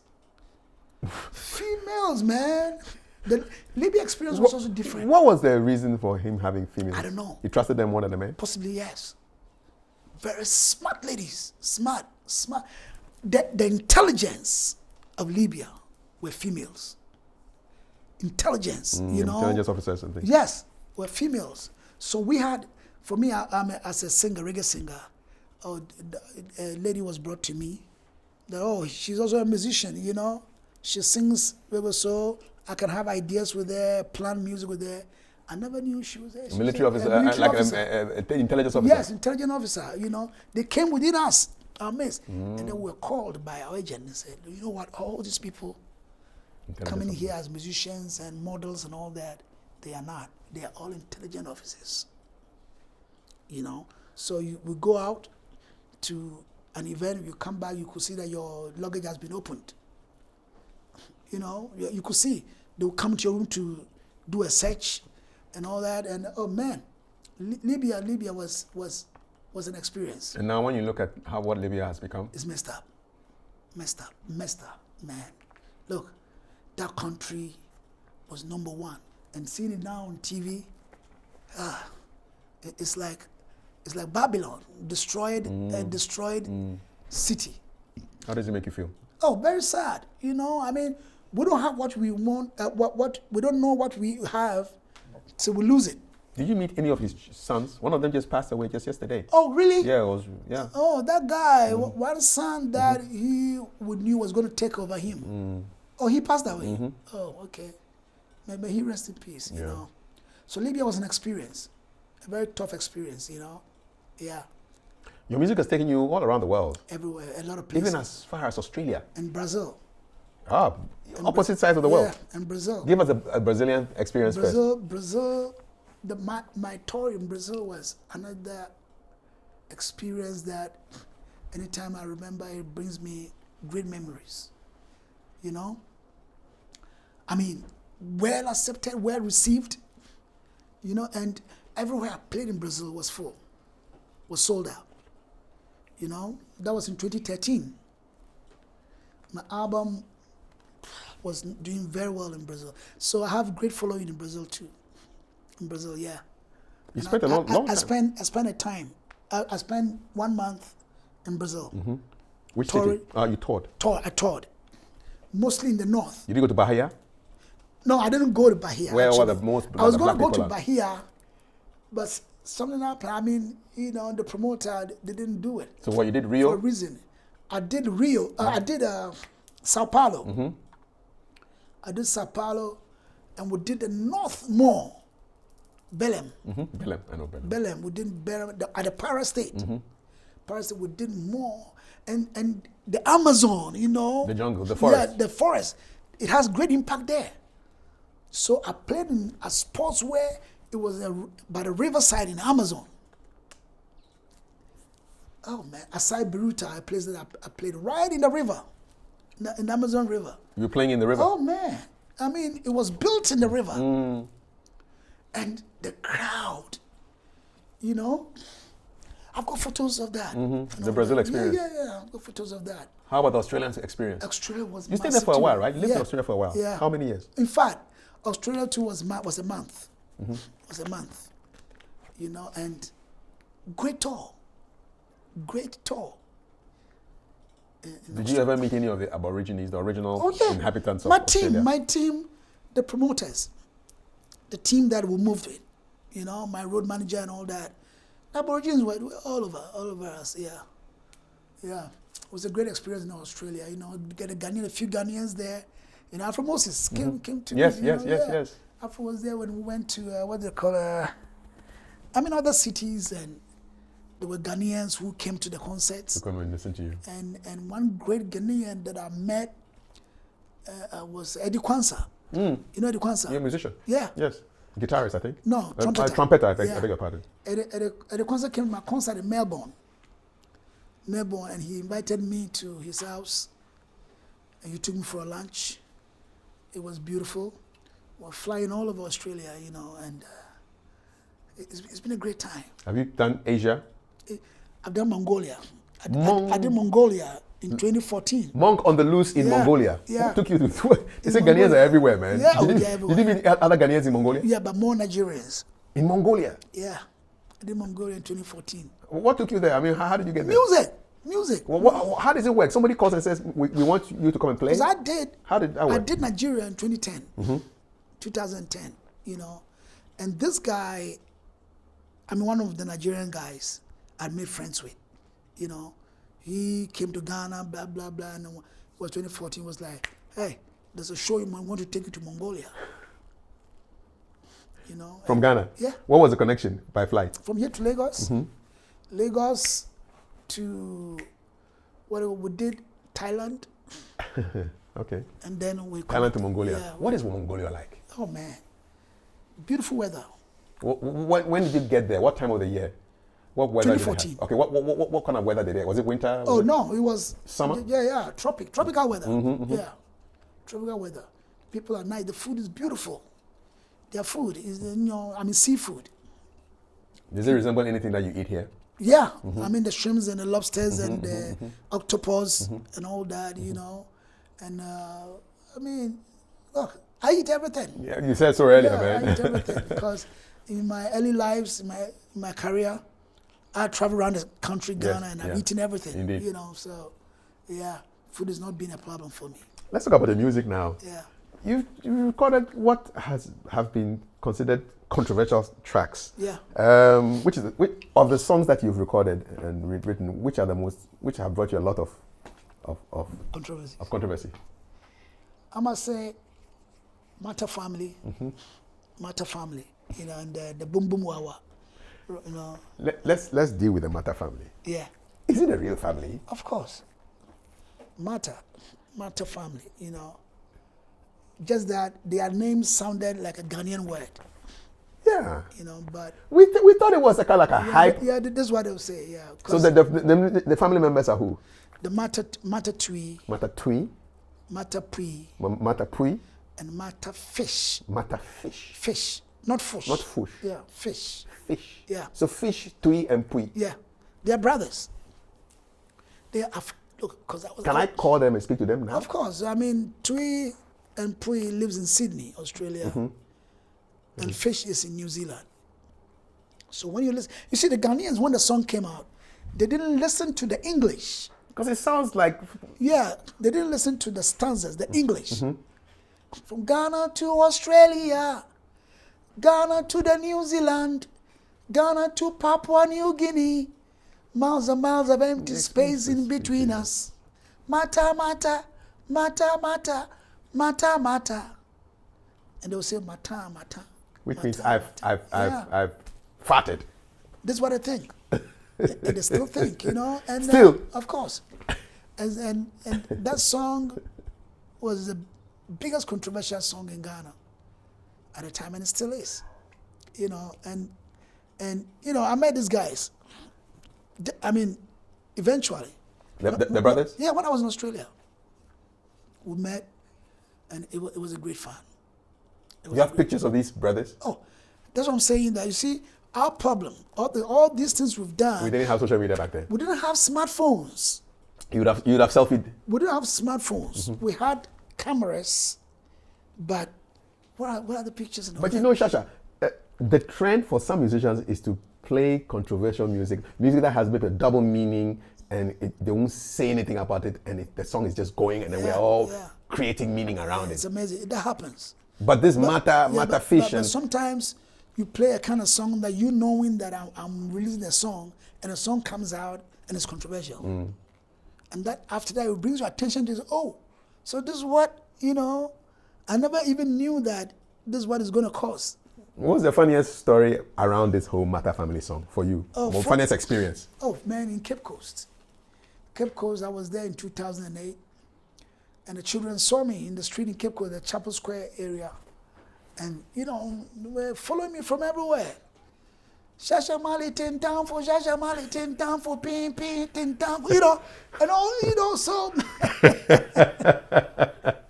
Like Shasha Marley the father. Yeah. Pom pom, 10 down for Shasha Marley, 10 down for, Follow you around, and the piper. Because I had a show in Cape Coast. The promoter wanted to walk with me in the street. Yes. For people to see that I'm in town. And this is what they were singing. And this is what happened. So we couldn't have to get into an Uber or taxi or something. And go away. And I'll be on the radio and they'll call in. Oh, hello. Yeah, I'm in town for Nkasakakra. I want to speak with the father. Oh, boy, better. Oh, I've been fed up now. I get time on you, yeah. Nice guy like you. Why are you singing about flatulence? And that really troubled my mother. It troubled my mother. It did, Yeah. Did it worry you? It didn't worry me. It's never worried you? No, it never. Because, look, I saw myself, because there was a peak, in my time, at the time, because the song was shooting number one. So even though they were making fun of it, it was a great song. It was bring me all the gigs, Big songs bring you good gigs, Oh, of course, man. I was playing every gig in Ghana. You get like private gigs to like somebody wants you to come and play at his birthday? I had private children's party. They'll call you? They will call me. Oh, look, my son likes you very much. My daughter likes you. Please, he's at the birthday. Please come and play for us. And you must play Mataa. And I appeared there the way I appeared in the video. So costume in the video. Connects with them. I appear at the children's party, and when they see me, hey, Mataa, the children will be singing, Mayayata, Mataa Twi, Mataa. Everybody was just Fatherhood. It's a setup for them, eh? A great song. So Ghana Music Awards. I won Ghana Music Awards. On this song? Yeah, on this song. Best reggae song, best male performance. I had 7 nominations though, but I got 2 out. 2007. And then to Cora Awards. 2010? 2010. This song took it. Hey, so they can say what they want. The song has brought you awards. Best African Reggae Artist. Cora Music Award. Yeah. And after 2010, I found a new life. I became a parent. And that life, when the parenthood came in, it was new to me. Seeing my baby for the first time in 2011, it took all my attention from everything and started, parenting. What's it like to be a father? Oh man, it was very, very spiritual. Because your child is born and looks like you, and it's crying, and you have to pick her up and feed her and all that, and it was a different life. Because look, I've traveled extensively, and being the only child for my mother was like, hey, settle down for me. Give me a grandchild. Yeah. So when that happened, all my attention shifted. So I was out of the scene for so long. Yeah. For so long, So long. Even though once in a while I would do a quick trip to go and play somewhere and come, but I was off the scene, totally. Did Boom Boom Wawa come before you became a father? Yeah, Boom Boom Wawa, 2007. That's another controversial song. Another controversial song. What's the idea behind that song? I was traveling from New York to New Orleans, and in the flight, I got out to go use the lavatory, and as I was returning, this lady tapped me.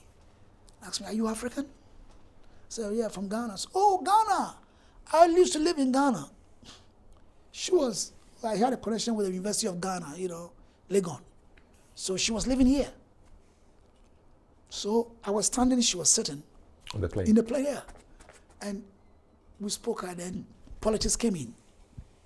That she loves the way democracy is really growing in Ghana. You remember when Rollins made a speech, the boom speech, and all that, we all laughed, So after the flight, in fact, I never got to meet her again. Her name was Annika. I had a dream that I had seen her at the luggage claim. And I said, Annika, give me your contact. And she said, don't forget the song, Shasha. I said, what song? He said, boom, boom, boom, and wah, wah. I said, okay, in a dream. And after that, in the shower, a tune came to me. Rollins says, boom, boom, boom, Kafui say, wow, wow, wow. Them belly full, but you hungry. Straight away, I added it to the album Lost and Found. Straight up. And that was the first song I sent from the US to the radio to play. The boom boom was the Rolling side. Yeah. Where did the wah wah come from? Remember when Rollins made a speech that the way President Kafui was ruling the country, if he doesn't take time, there's going to be a boom. Mm-hmm. So that's the boom. And when Rollins says boom, we all know what he meant. Mm-hmm. So that was the boom side. Mm-hmm. And it became headline news. And the President Kufuor's party, the MPP, also went for a congress in Cape Coast. And he replied to the speech and said, what is Rollins saying? And now the money is now going to flow wah wah. And then it became news, So it became headline news. Yes. Yeah. And Rollins said boom, boom, boom, Kafui say wah, wah, wah, And I made a song out of it. But when I brought the CDs from the States, and people started hearing other songs on the CD, including the Mataa Family, the attention shifted onto Mataa Family. And left boom boom alone. Yeah, so boom boom, though it had an impact, but it didn't have that great impact that Mataa. I had Twin City Mafia on it, So Yamimu and all that, So, but when you produce the demo, yes, indeed, before I went to the States to go get these guys too, So yeah, it's a long journey, isn't it? It has been a long journey. Yeah. You're enjoying fatherhood? Very, very much. What's the best thing about being a father? Oh man, look. When children come from school, and when you are home alone and everybody's going to work and children come from school and they come and meet you at home, the life they bring to the house, the life they bring home makes me feel like, hey, I'm a living man. But when I'm out of the country and I come and they meet me at the airport and bring me home, I feel really, really great, So I think parenthood is great. What are you up to? Husbandhood is great. What are you up to now? Oh man, still in my music. Still, I have a new album, which I've launched in Kenya. Is it the one with Spintex Road Traffic Jam? It has Spintex Road Traffic Jam. But Spintex Road Traffic Jam, it's a single. But I added to the new album, and the new album, Africa Rise, jamming very, very well, It has great songs like Dansuman Brethren. It has the black people everywhere the same. I like a that song. My phone is ringing. This is your song? Yeah. Which one is this one? Let's hear it a little bit. This is called...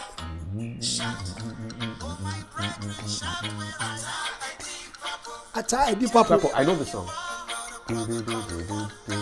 Yeah. This is a Dance Someone Brethren song. So man. These are my brethren in Dance So Man. Why you stop him? Beautiful, beautiful. Yeah, this is like just painting a story of. That's right. Back in the day. That's right. And the title of the album is Africa Rise.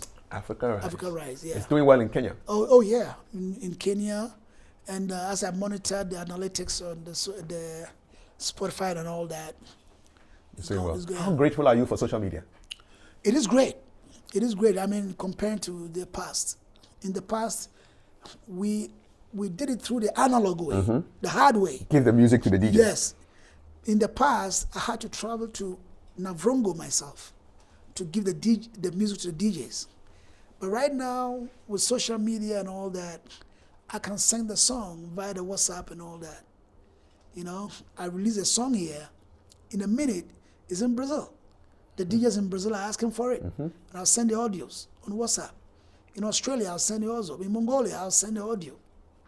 You know, so I think now it's made the world much more a global village. Is it true that you actually are behind your own social media? I do it myself. You do it yourself? Yeah. All the action I see on Facebook, that's you. Oh, yeah. Look, I figured it. Before, I didn't understand it. When Instagram and all that came, I didn't know what it was. Somebody walked to me and said, "Oh, I can't find you on Instagram." I said, "What is Instagram?" Good question. They said, "Oh, it's a new app." I said, "What is an app?" Another good question. You know, what is an app? So, oh, but it's on your phone. I didn't even understand what an app is. I like the way you just ask questions when you don't know. Yeah, man. Because when Facebook first came, I was in Australia. And my friend's wife, a white woman, asked me, "Are you on Facebook?" I said, "What is Facebook?" So, "Oh, no, it's a new app." What is an app? I don't know whether she used the word app, but there's Platform. a new platform that you have to be on it, put your pictures on it for your high school friends Yes, that's what. to see you or to connect with you. It wasn't a social media. As Initially, is it now. was for high school friends. high to link school. up. Yeah, that was called. So she signed me on Facebook. Back in the day. Yeah. You know, and then I'm back in Ghana, and someone said he can't find me on Instagram. okay. I said, "Well, that's what it said, app." I said, "What is an app?" But then he took me on the phone. We tried to sign up. Network is very bad, so sometimes the phone, network will break and all that. The internet, at that time it was H. Yes. H, and then blah, blah, blah, blah. And I said, forget it, later we'll continue. So my name was there without a picture, with nothing, No content. no information. So it took me like 5 years or so for me to come back to it and then try to put things in order. So, and at the time, a new generation had come up. You understand? So, I mean, it was a new world. So you are there, you're on Spotify, you're Yeah, right Instagram, now. Facebook. Yeah. TikTok, are you on TikTok? Yes, yeah. Snap? No, I'm not doing that. Okay, but sometimes it's too much for me. yeah, so people discovering your music through all these. Oh, yeah. Sure. And it's very easy now. It's very easy now. People can get to you quickly, When I first released in the past, I signed on to ASCAP. ASCAP, American Society for Composers, Authors, and Publishers. Yeah. ASCAP, collective society, will collect all your royalties around the globe for you. Still for you? Yeah, still for Still. me.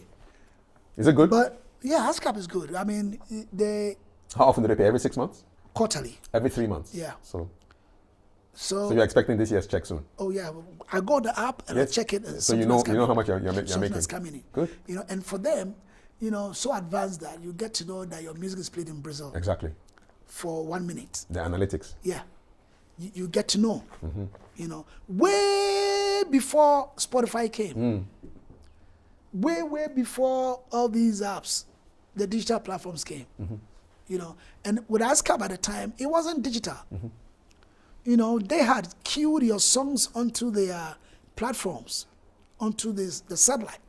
So when your CD or your song is coded, when it's played anywhere around the world, No. where they have, access to, Talk to me about GHAMRO. What are your thoughts on or your feelings about GHAMRO? They have a long way to go. They have a very, very, very long way to go. I'm telling you with ASCAP. In terms of what? Yeah. ASCAP is. The machinery. How would you, look, with ASCAP, I live in Ghana. I don't need to be in Brazil for me to know they are playing my music. But they are in America, but they can get it that your music is played in Brazil. So the technology, the coding, and all that stuff. You know what I'm saying? Here, I can tell that for now, my music is really played in the Bono areas, very more in the north, in the Volta region. I'm pretty much there. You can tell. Yeah, because the fans following me, and they get to me and say, "Shasha, we play your music every day. We want to interview you." How will GHAMRO know that my music is being played there. What does GHAMRO need to do? They need to really, affiliate with companies like the ASCAP and things, and know what kind of machinery for them to put in place, for them to monitor, the songs. With these collection societies like ASCAP, if you are signed on to ASCAP, can you also be signed on to GHAMRO? Yes, with GHAMRO, yes, because the reason is, when I signed with ASCAP, I told them to collect from Ghana. And they told me, no, we can't collect from Ghana because Ghana don't have the system in place for us to monitor from there. So all these years, you've never taken any money from Ghana? So I came and I registered with GHAMRO. But because it's not vibrant, it's not really working. I mean, how would GHAMRO know in Accra? GHAMRO is straight in Accra. How would they know that my music is being played in Takoradi? So how much money have you received from GHAMRO? So I think they do it by census, like, you know what, let's give Shasha Marley, let's give him, how much money has come? Okay, so you share, give the Nampedu, give this. Shasha Marley, give him, let's say, 2,000. Or give him 200. When was your last collection from GHAMRO? Oh, a couple of days though. How much did they give you? Well, maybe it wouldn't be nice for me to say it, but... No, just for openness. Before it used to be 200, it used to be 600. Now, last time that it came was 2,000 though. 2K? That was the highest. CDs or dollars? CDs. That's the highest I ever received. 2,000 CDs? Yeah, from GHAMRO. So, what is it? But meanwhile, when I take you on my phone right now, and I get you on ASCAP, I will show you how my music is doing out there. You understand? With the dollar value of course attached? Yeah. I'll show you how my music is doing out there. And the analytics will come, the spreadsheet, and I'll know that, money is coming in from Australia. Are you able to live on the ASCAP money? It's helping me a lot. Money is coming from Australia, money is coming from New Zealand, money is coming from here. So I can tell that, hey, my music is doing well in Kenya. Music is doing well in this country. So you can go and sit in Kenya for a month and promote it because you know your music But my music now is #1 in Kenya than any other country in the world. What is the reason? I don't know. They just love reggae, right? They love reggae or they love you? They love reggae and they love my music. Shasha Marley's music is highly loved by the people of Kenya. So my last tour I did there was last July when I launched the album. It was massively received. Massively received. I did 10 shows across the country. Sold out concerts. Nairobi? Yeah, Nairobi. Kisumu? I did Kisumu. I did Eldoret? Nairobi. I did, and I didn't do Eldoret. I did Mombasa. Nanyuki. No, Mombasa will be coming up soon. And I did other cities, Wow. by road. What happens to the musicians? You went with them from here, or you have musicians We did there? a sound system first. Okay, sound system first. Because this was an album launch. Exactly. And introducing, and Kenya, they have sound systems everywhere. The sound system in Kenya is a culture. It's a culture. Everybody's a selector. The president himself is a selector. When you say a selector, what do you mean? I'm like DJs. Okay, even the president? Oh, yeah. Everybody's a DJ in Kenya. Everybody's a DJ in Kenya. Nice. Yes. So It's a culture. it sounds like a place to go and visit and enjoy. You will love Nairobi has the best nightlife, and it's a beautiful country. And yeah, I'm a Ghanaian. I love Ghana though, but my next home This is in Kenya. is Kenya. Before we wrap up, you said something about being fatherhood being a spiritual kind of experience for you. And let's talk a little bit about your spirituality. You were very close to the late TB Joshua. Yes. What's the genesis of that connection? When did you first meet him? Oh, well, it's a long story, but I first met him in 2009. I fell ill, which wasn't known. Doctors didn't know what was wrong with you? No, doctors knew. My heart was enlarged. Okay. And I met with TB Joshua here in Ghana. He came here, and because I started going to his church, on Wednesdays, and then I started a Sunday. Scorn. Yeah, on the Sprinters Road. And TB Joshua was going to come, so they arranged for me to meet him personally. 7th August 2009. And I met him. And the first time he met me, he liked me. He liked me, you know. So we became very close. He invited me to him. I went to stay with him for like 2 months. And, you know, he became my father spiritually, you know, my father in the Lord. Is it compatible with your Catholic faith? No, Catholic is Orthodox. You're no longer a Catholic? No, I'm no longer. Though, well, I was born a Catholic, had my first communion, baptized there, but now I'm a proud member of the Synagogue Church. When did you leave the Catholic Church? Oh, I possibly left Catholic because my album 2007, Lost and Found, had a song on it, Queen of Queens, which referred to Mary. You know, and that showed my Catholic belief, you know. So it was when I met TB Joshua in 2009 that I felt like this is where salvation, because he led me to Christ. He prayed with me and introduced Jesus to me. You were not introduced to Jesus when you were in the Catholic Church? I think in the past, we go to church and we do altar calls and all that, but meeting TB Joshua was different. Really? Yes, it was different. Because he introduced me to Jesus. And I felt like now I've been made a Christian through him. So he became my pastor, you know, and I spent a lot of time with him. What was he like in person when you sit down with him? Very humble, down to earth. He's just like you and I, you know, but, oh man, a great man of God, a general in the spirit world, you know. And when he passed, because a month before he passed, no, 6 months before he passed, he called me and asked me to come and see him. This is 2024? This 2020. 2020 December. Because he passed on in June 2021. 21, yeah. So 2020 December, I was with him till we crossed over to 2021. You know, so I was 2021 January, I was with him. And then I left, came home to Ghana. He was calling me, you know, back and forth, you know. And then a month before he died, he called me. And he said he wants to give me a gift. You know, so wow, Daddy. He said, okay, I should go to a church here to collect some gift for them. I was given a large sum of money. How large? Like $4,000. You know, as a gift, my gift. I was like, wow. So exactly a month after that, he passed.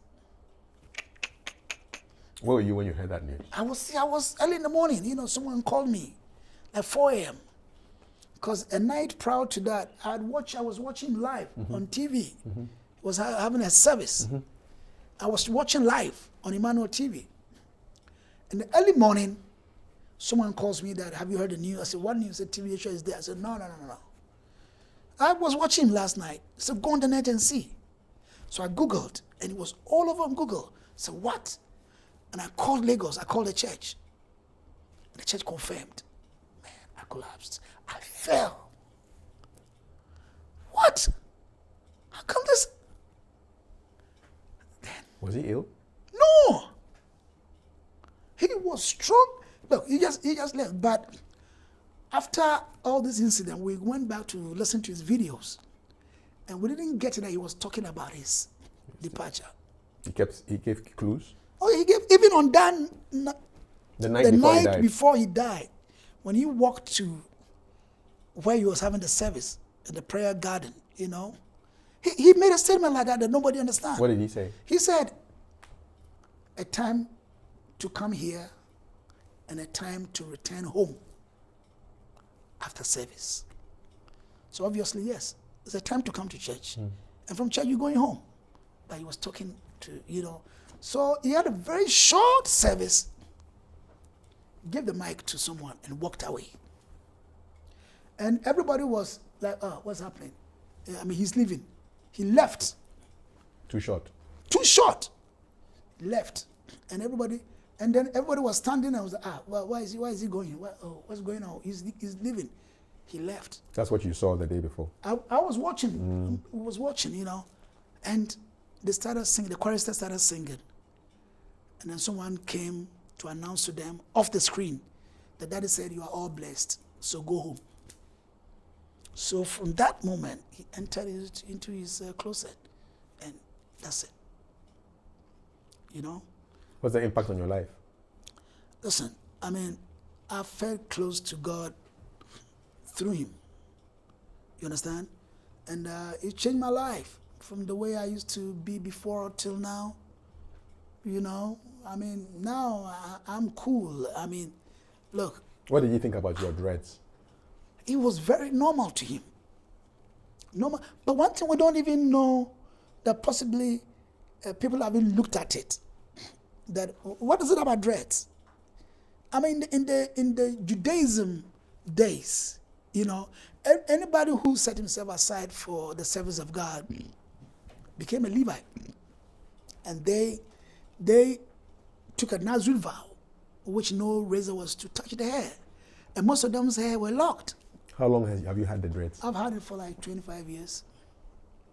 In the beginning, was there resistance to you? It wasn't. From nobody? Nobody resisted you? Nobody, because I was on my own. I was living on my own, you know, so... when you met your father, did you have dreads? When I met... In 89? No. You didn't? No, I didn't have it. I had it early in the 2000s, you know. And then, yeah.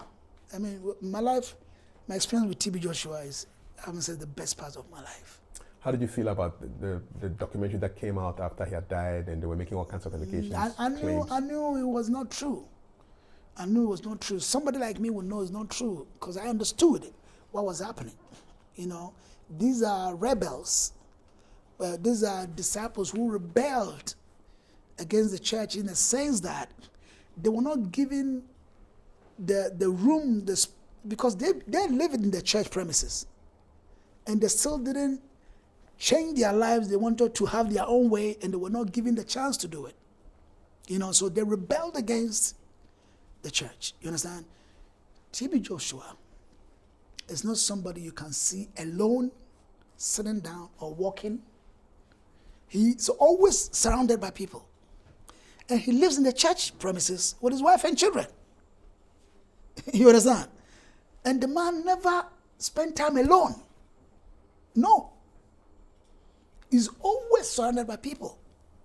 Even in the morning, very early in the morning, you see his apartment where he lives with his wife and children. A lot of people are gathering. I mean, his disciples are gathering at the entrance, waiting for him to call someone. You understand? So it is you who not know the lifestyle there that you believe what came out. I knew it wasn't true. And, you know, they'll wait till he's gone, dead and gone, and they'll come up with such a trying to collapse the church. But the church is stronger than before. Did you go to the funeral? Yes, I was there, right. About a week after he's passed on, I was in Nigeria. I stayed there until he was buried, you know, and I came home. You still go to the church? Of course, yeah. That's my church, yeah. Just back to the hair thing before we go. You know, a couple of years back, there was some students who tried to go to Ashimoto School, and they had dreadlocks, and there was a lot of resistance. In the end, they won their case, and one of them is doing very well in America with his studies. He's inventing things and things like that. For you, what does that say about the educational system and the way people think in Ghana? It's a shame, you see. It's a shame in the sense that many of us living in this part of the world have not had the exposure to know what's happening elsewhere. So we think the world is just around us. You know what I'm saying? I mean, in America, you see an archbishop with earrings. You know what I'm saying? And he's an archbishop. You know, the pastor standing in the pulpit, that famous pastor that the whole world has heard of, standing in the pulpit preaching in American church, is wearing 2 earrings. And it's no big deal. You know what I mean? So what is it that someone's culture makes him grow locks, or someone's belief or tradition makes him grow his hair, and then comes to the school and you said, no, you're not going to admit him. You know, growing up as a little boy, those with dreadlocks at the time were fetish priests. Traditional priests, yeah. Traditional priests. So imagine a traditional priest, a child is coming to school and you said, no, we don't want you because of your hair. You know, and this child now has proved them wrong. He's doing extensively well all over the world. Now he's a proud student of Achimota. I'm sure they will be embarrassed. You know, so it tells you that the headmaster, headmistress, whoever, the authorities there, they didn't know what time it is. You know, they have no experience in this world. You know what I'm saying? You have to travel and see. travel and see. If you don't go anywhere, you think the world is just like Ghana. No. When you cross the border to Togo, It's a different world. It's a different world. It's a different world. Yeah.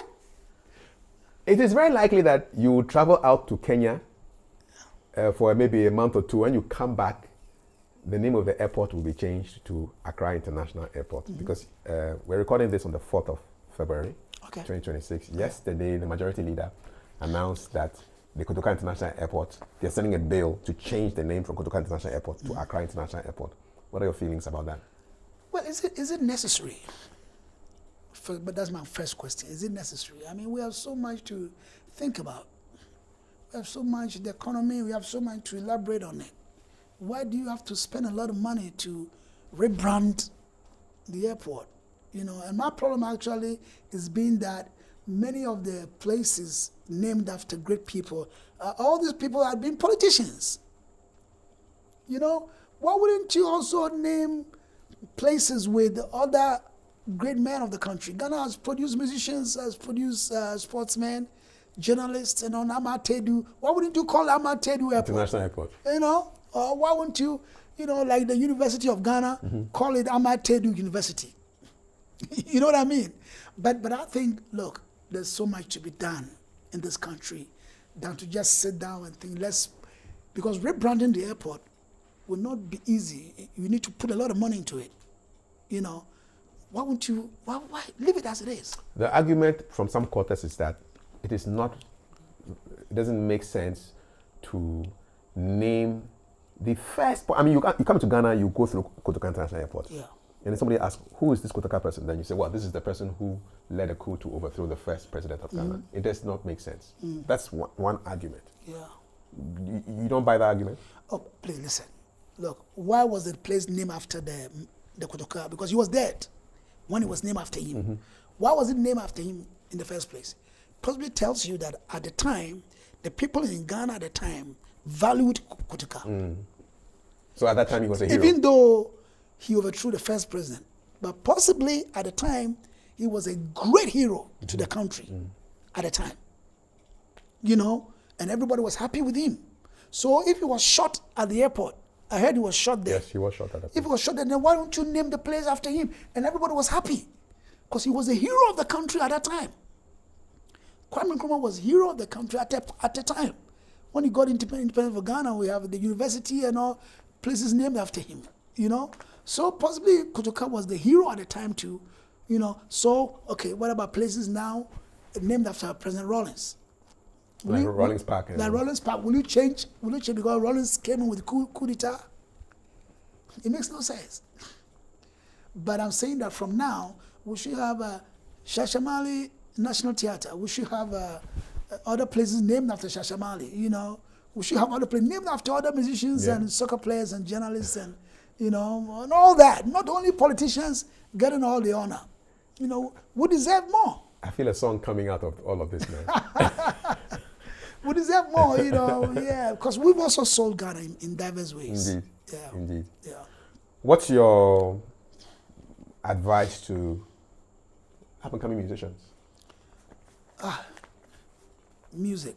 You know, it's good to see new musicians all the time, you know, because... You don't do a lot of collaborations. No, it's not my style. Yeah.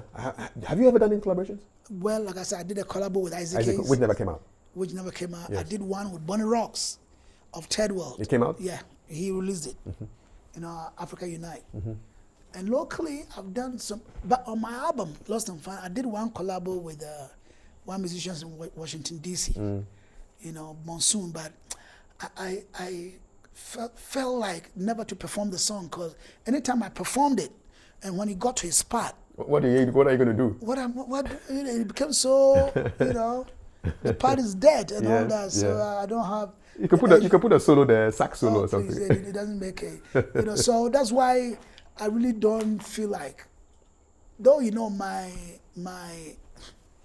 you know, people that my mentors, you know, they didn't do collaboration. Bob Marley. Yeah.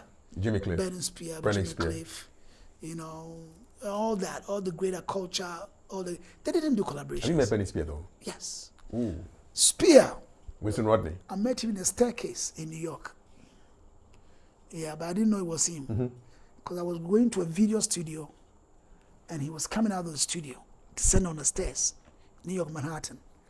And when I entered the studio, there was this Indian guy. I was going to transfer my videos from VHS onto DVD. Different format, okay.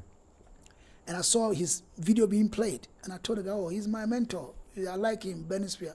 He said, "Oh, Spear, did you see him?" He just I left. said, "No, where?" He said, "He just left." And I said, "Oh, is it the guy in the shorts?" He said, "So I ran out." Can you find it? I didn't find him. Oh, that was the only time. But 3 years ago, I released Tribute to Benny Spear. Yes. And when I released Tribute to Benny Spear, he got in touch with me. The internet took the song to him. What was it like speaking with him? Oh man, massive. So he and I spoke, and that's how the link. Yeah. Have you met any of the Marleys? I mean, you have your name. I haven't. No, Rita Marley. You met Rita Marley? Of course, many times. When she was here, she called me Mr. Marley. She came to watch my show in Elmina. Okay. Back in the days, and but I never met any of her children. Yeah. Advice to musicians. But I've worked with the Wailers. Oh yes. Some members of the Wailers. Bob Marley's band. I've worked with some members of Britney Spears' band, and all that, and some of the stars that I admired in my growing up days, like the Steve Pauls and all that. I've met them. You met them. All that. Yeah. So music. Yeah. Message for the young musicians. Message, yeah. Young children, everybody. I see everybody wants to be a musician. Most of the youths wants to get into music. By the time you see they are tattooing, they are growing locks and all that, and I say to myself, come on, don't let the classrooms be empty. They need to go to school. First of all, Kaf. In this life, you cannot try to be what you can't try to be something that you probably were not born to be. The first thing that the youths coming up these days must do is to go to school. Go to school. Know your mathematics. Acquire knowledge. Because when you come into the business of music, you're going to deal with contracts. So you must read to understand your contract before you possibly call in a lawyer. But why do you have to leave the classroom? Go to school, man. You probably were born to be a nurse or a teacher or whatever. Why do you want to be a musician? So grab education. Of course, grab education. Because you see, music, you can't just learn to be a musician. I mean, it's a calling. It's a calling, just like someone is called to be a prophet or pastor or whatever. We are also called to be What do you musicians. think of the prophets? I mean, recently there were some prophecies about election results. What do you think about those? Self-styled. And shame unto all of them. Shame. I've watched many videos. And people confidently, because of what they see on the ground, come out to say, this man is going to win, this man is going to win. And the results come and he doesn't win and you come and apologize to, why do you have to do that? That's a shame, Yeah, so it separates the false prophets from the good ones, Yeah, there's so many of them out there, playing with our minds, so it's good it happened like that. For them to be ashamed, they put to shame and one time. Yeah. So the young people must get education. They must grab education first. If you are called to be a musician, along the way, you find yourself in it. Just as I told you my story. Yep. You know what I mean? Because now, as I sit here, I know my calling, that I was born to be a musician. That's it. But from my beginnings coming up, before I could go into professional music, it took a revolution for me to get into it. Your father had to sack you. Yeah. My father has to kick me out of the house. And that gave me the opportunity to go into it. So go to school first. That's it. That's my advice. Stay off the street. Stay off the street. Stay off the drugs. Music is not about alcohol and smoking. No. Do you smoke? Never. Never did that. I thank God for that. And please, stay out of all illegal activities. Go to school. And if it's your calling to be a musician, you will be a musician along the way. Yeah. And now, when you see musicians like Ambolley, Ebo Taylor, Pat Thomas, For a long time. Ebot Taylor in his 80s. Almost 90 even. Hitting 90. Yeah. Jerry Ambolley hitting 80. Pat Thomas hitting 80. And they are still doing what I've known them 40 years ago. You were listening to them on the radio. Yes. And these are people who have the calling of music upon their lives. If you are not called to do what you're doing, when life's affliction hits you, you give up and you find another thing to do. I mean, you recorded your album, and for 4 years, you kept it because you didn't change it because you knew you were going to get something done. Yes, I had the conviction in me that, no, this is going to come out and it's going to be a hit. Those 4 years, what was it like? I mean, when nothing was happening? 4 years, I found myself being a sales personnel at the Forex Bureau. Okay. And I was doing many, many other things. You're selling money? Yeah. But when the time came for music, I was called out to go to the Ivory Coast. And that's where everything happened. And that's how it started. Who's your favorite musician of all time? Oh, I cannot pinpoint one. Okay, 3 or 4. 3. I have many of them, though. You know, when you talk of reggae, Bob Marley, of course, Jimmy Cliff, you know, I mean, the Wailers, Bob Marley and the Wailers at the time, you know, Steve Pauls and all that, yeah. When it comes to the souls in America, you know, Isaac Hayes, of course, you know, Anita Baker. Sweet Love. You know, and Sam Cooke, great Wilson Pickett and all that, great singers. You know, the Dock of the Bay. Yeah, yeah. And how many, I listen to variety of music, varieties, yeah. If I should look at your playlist today, what will be on your playlist? If we should walk out to the garden right now, I'm playing Jimmy Cliff. Okay. I'm playing Bob Marley and all that. And my new album too is on the playlist right now. Yeah. Is there anything else you want to say in your heart before we wrap this beautiful chat up? Well, first of all, to politicians, make this world a better place for us and for our children's children to live. The world is facing all these crises mostly because of politicians and religious leaders. These two are causing all the crises the world is facing today. You know, please make the world a better place for us and for our children's children to live. You know, and let there be peace and love and solidarity among all the races on the surface of the earth. Now leave you with peace and love. Bless. Which day of the week were you born on? I don't even know whether it's Thursday or Wednesday, because I didn't know till I grew up. And when is your birthday, though? October 29. We can check. If we know the year, we can always check. It's a Thursday. Yeah. So it's Echo. Echo. But I was called Kweku. Kweku. So I thought I was born on Wednesday. You know what happens sometimes is that maybe you are born late on one day and then they name you the next day. No, I was named after my uncle. Oh, who was Kweku? It was Kwekwanan. But you are actually, you should be Echo. Echo, yeah. I was never called Echo. So everybody was uses Kwekwanan. Is that what your mom calls you? Yeah, my mom called me Kweku, you know. So I thought I was a Wednesday. Till I grew up and I checked. Yeah, it's a Thursday. Your dad still alive? No, he passed. What did he call you? My dad called me Julius, but eventually he called me Shasha. The man who didn't want you to sing? Yeah, he called me Shasha. My mom still calls me. She's 93 now. Yeah, yes. May she be strong, man. Yeah, 93. She calls me Shasha. Shasha. Your mom calls you Shasha now? Yeah. Everybody calls me Shasha. She doesn't call you Kwekunan again? No. Shasha. Who still calls you Julius, though? My primary school mates. Hey, Julie. They call me Julie. Julie.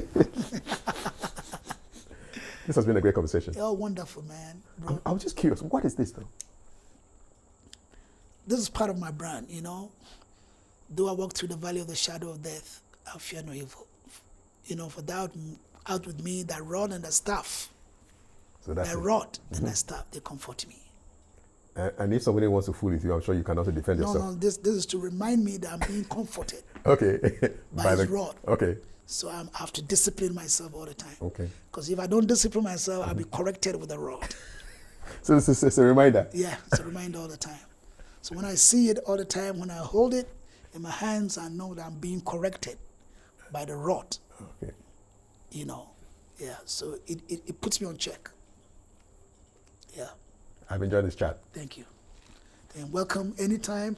Just come to my village. I live very long way from the city. No, but we can find you. Yeah. Shasha Marley. Yeah, brother. One love. One love every time. Take care, man. Blessings. And Blessings. more music. Yes. And Thank you. more messages. Yes, and kudos to what you are doing. You are uncovering a lot of talents to the world.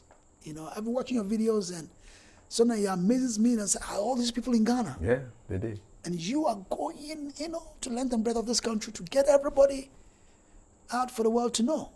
So, and I've known you for many, many years. This has been your passion. Over 30 years, man. And so, thank you for doing that. And God bless you more. Blessings. Shasha Marley. Yes, brother. Peace And out. that's our conversation. Let's meet in the comments. My name is Kafui Dey. Before I end, who would you like to see on me interview next? Like a musician or anybody? Who would you want to see me interview? Have you done Pat Thomas? It's a good idea. Yeah. Go and do Pat Thomas. Reason is, now, a lot of musicians, are thinking, that, hey, this is the best musician in the history of Ghana. This is the best musician in the history of Ghana, I mean, please, did you know Pat Thomas in the 70s? Did you know Pat Thomas in the early 70s? Go and talk to him. Thank you for the recommendation. Yeah. Shasha. Blessings. One love. Yeah. See you in the comments. My name is Kafui Dey. God bless. Hey. Bum, bum, No, bum. Pat Thomas in the, those times, then he be Sweet Beans. He was a for the Cocoa Board team. Yeah. The Cocoa Board band. Pat Thomas, Sweet Beans. number one. I go look for him. Hey, go look for Pat Thomas. If only he can remember in one stuff and I'm sure tell he'll you. remember. I'm sure he'll remember. Do Pat Thomas. I will, man. That's a great recommendation. Yeah, Shasha one. Yeah. Kaufman. Wow, you said a lot of things that I never knew, man. Chale. The backstory. One love. Yes, man. Bless him.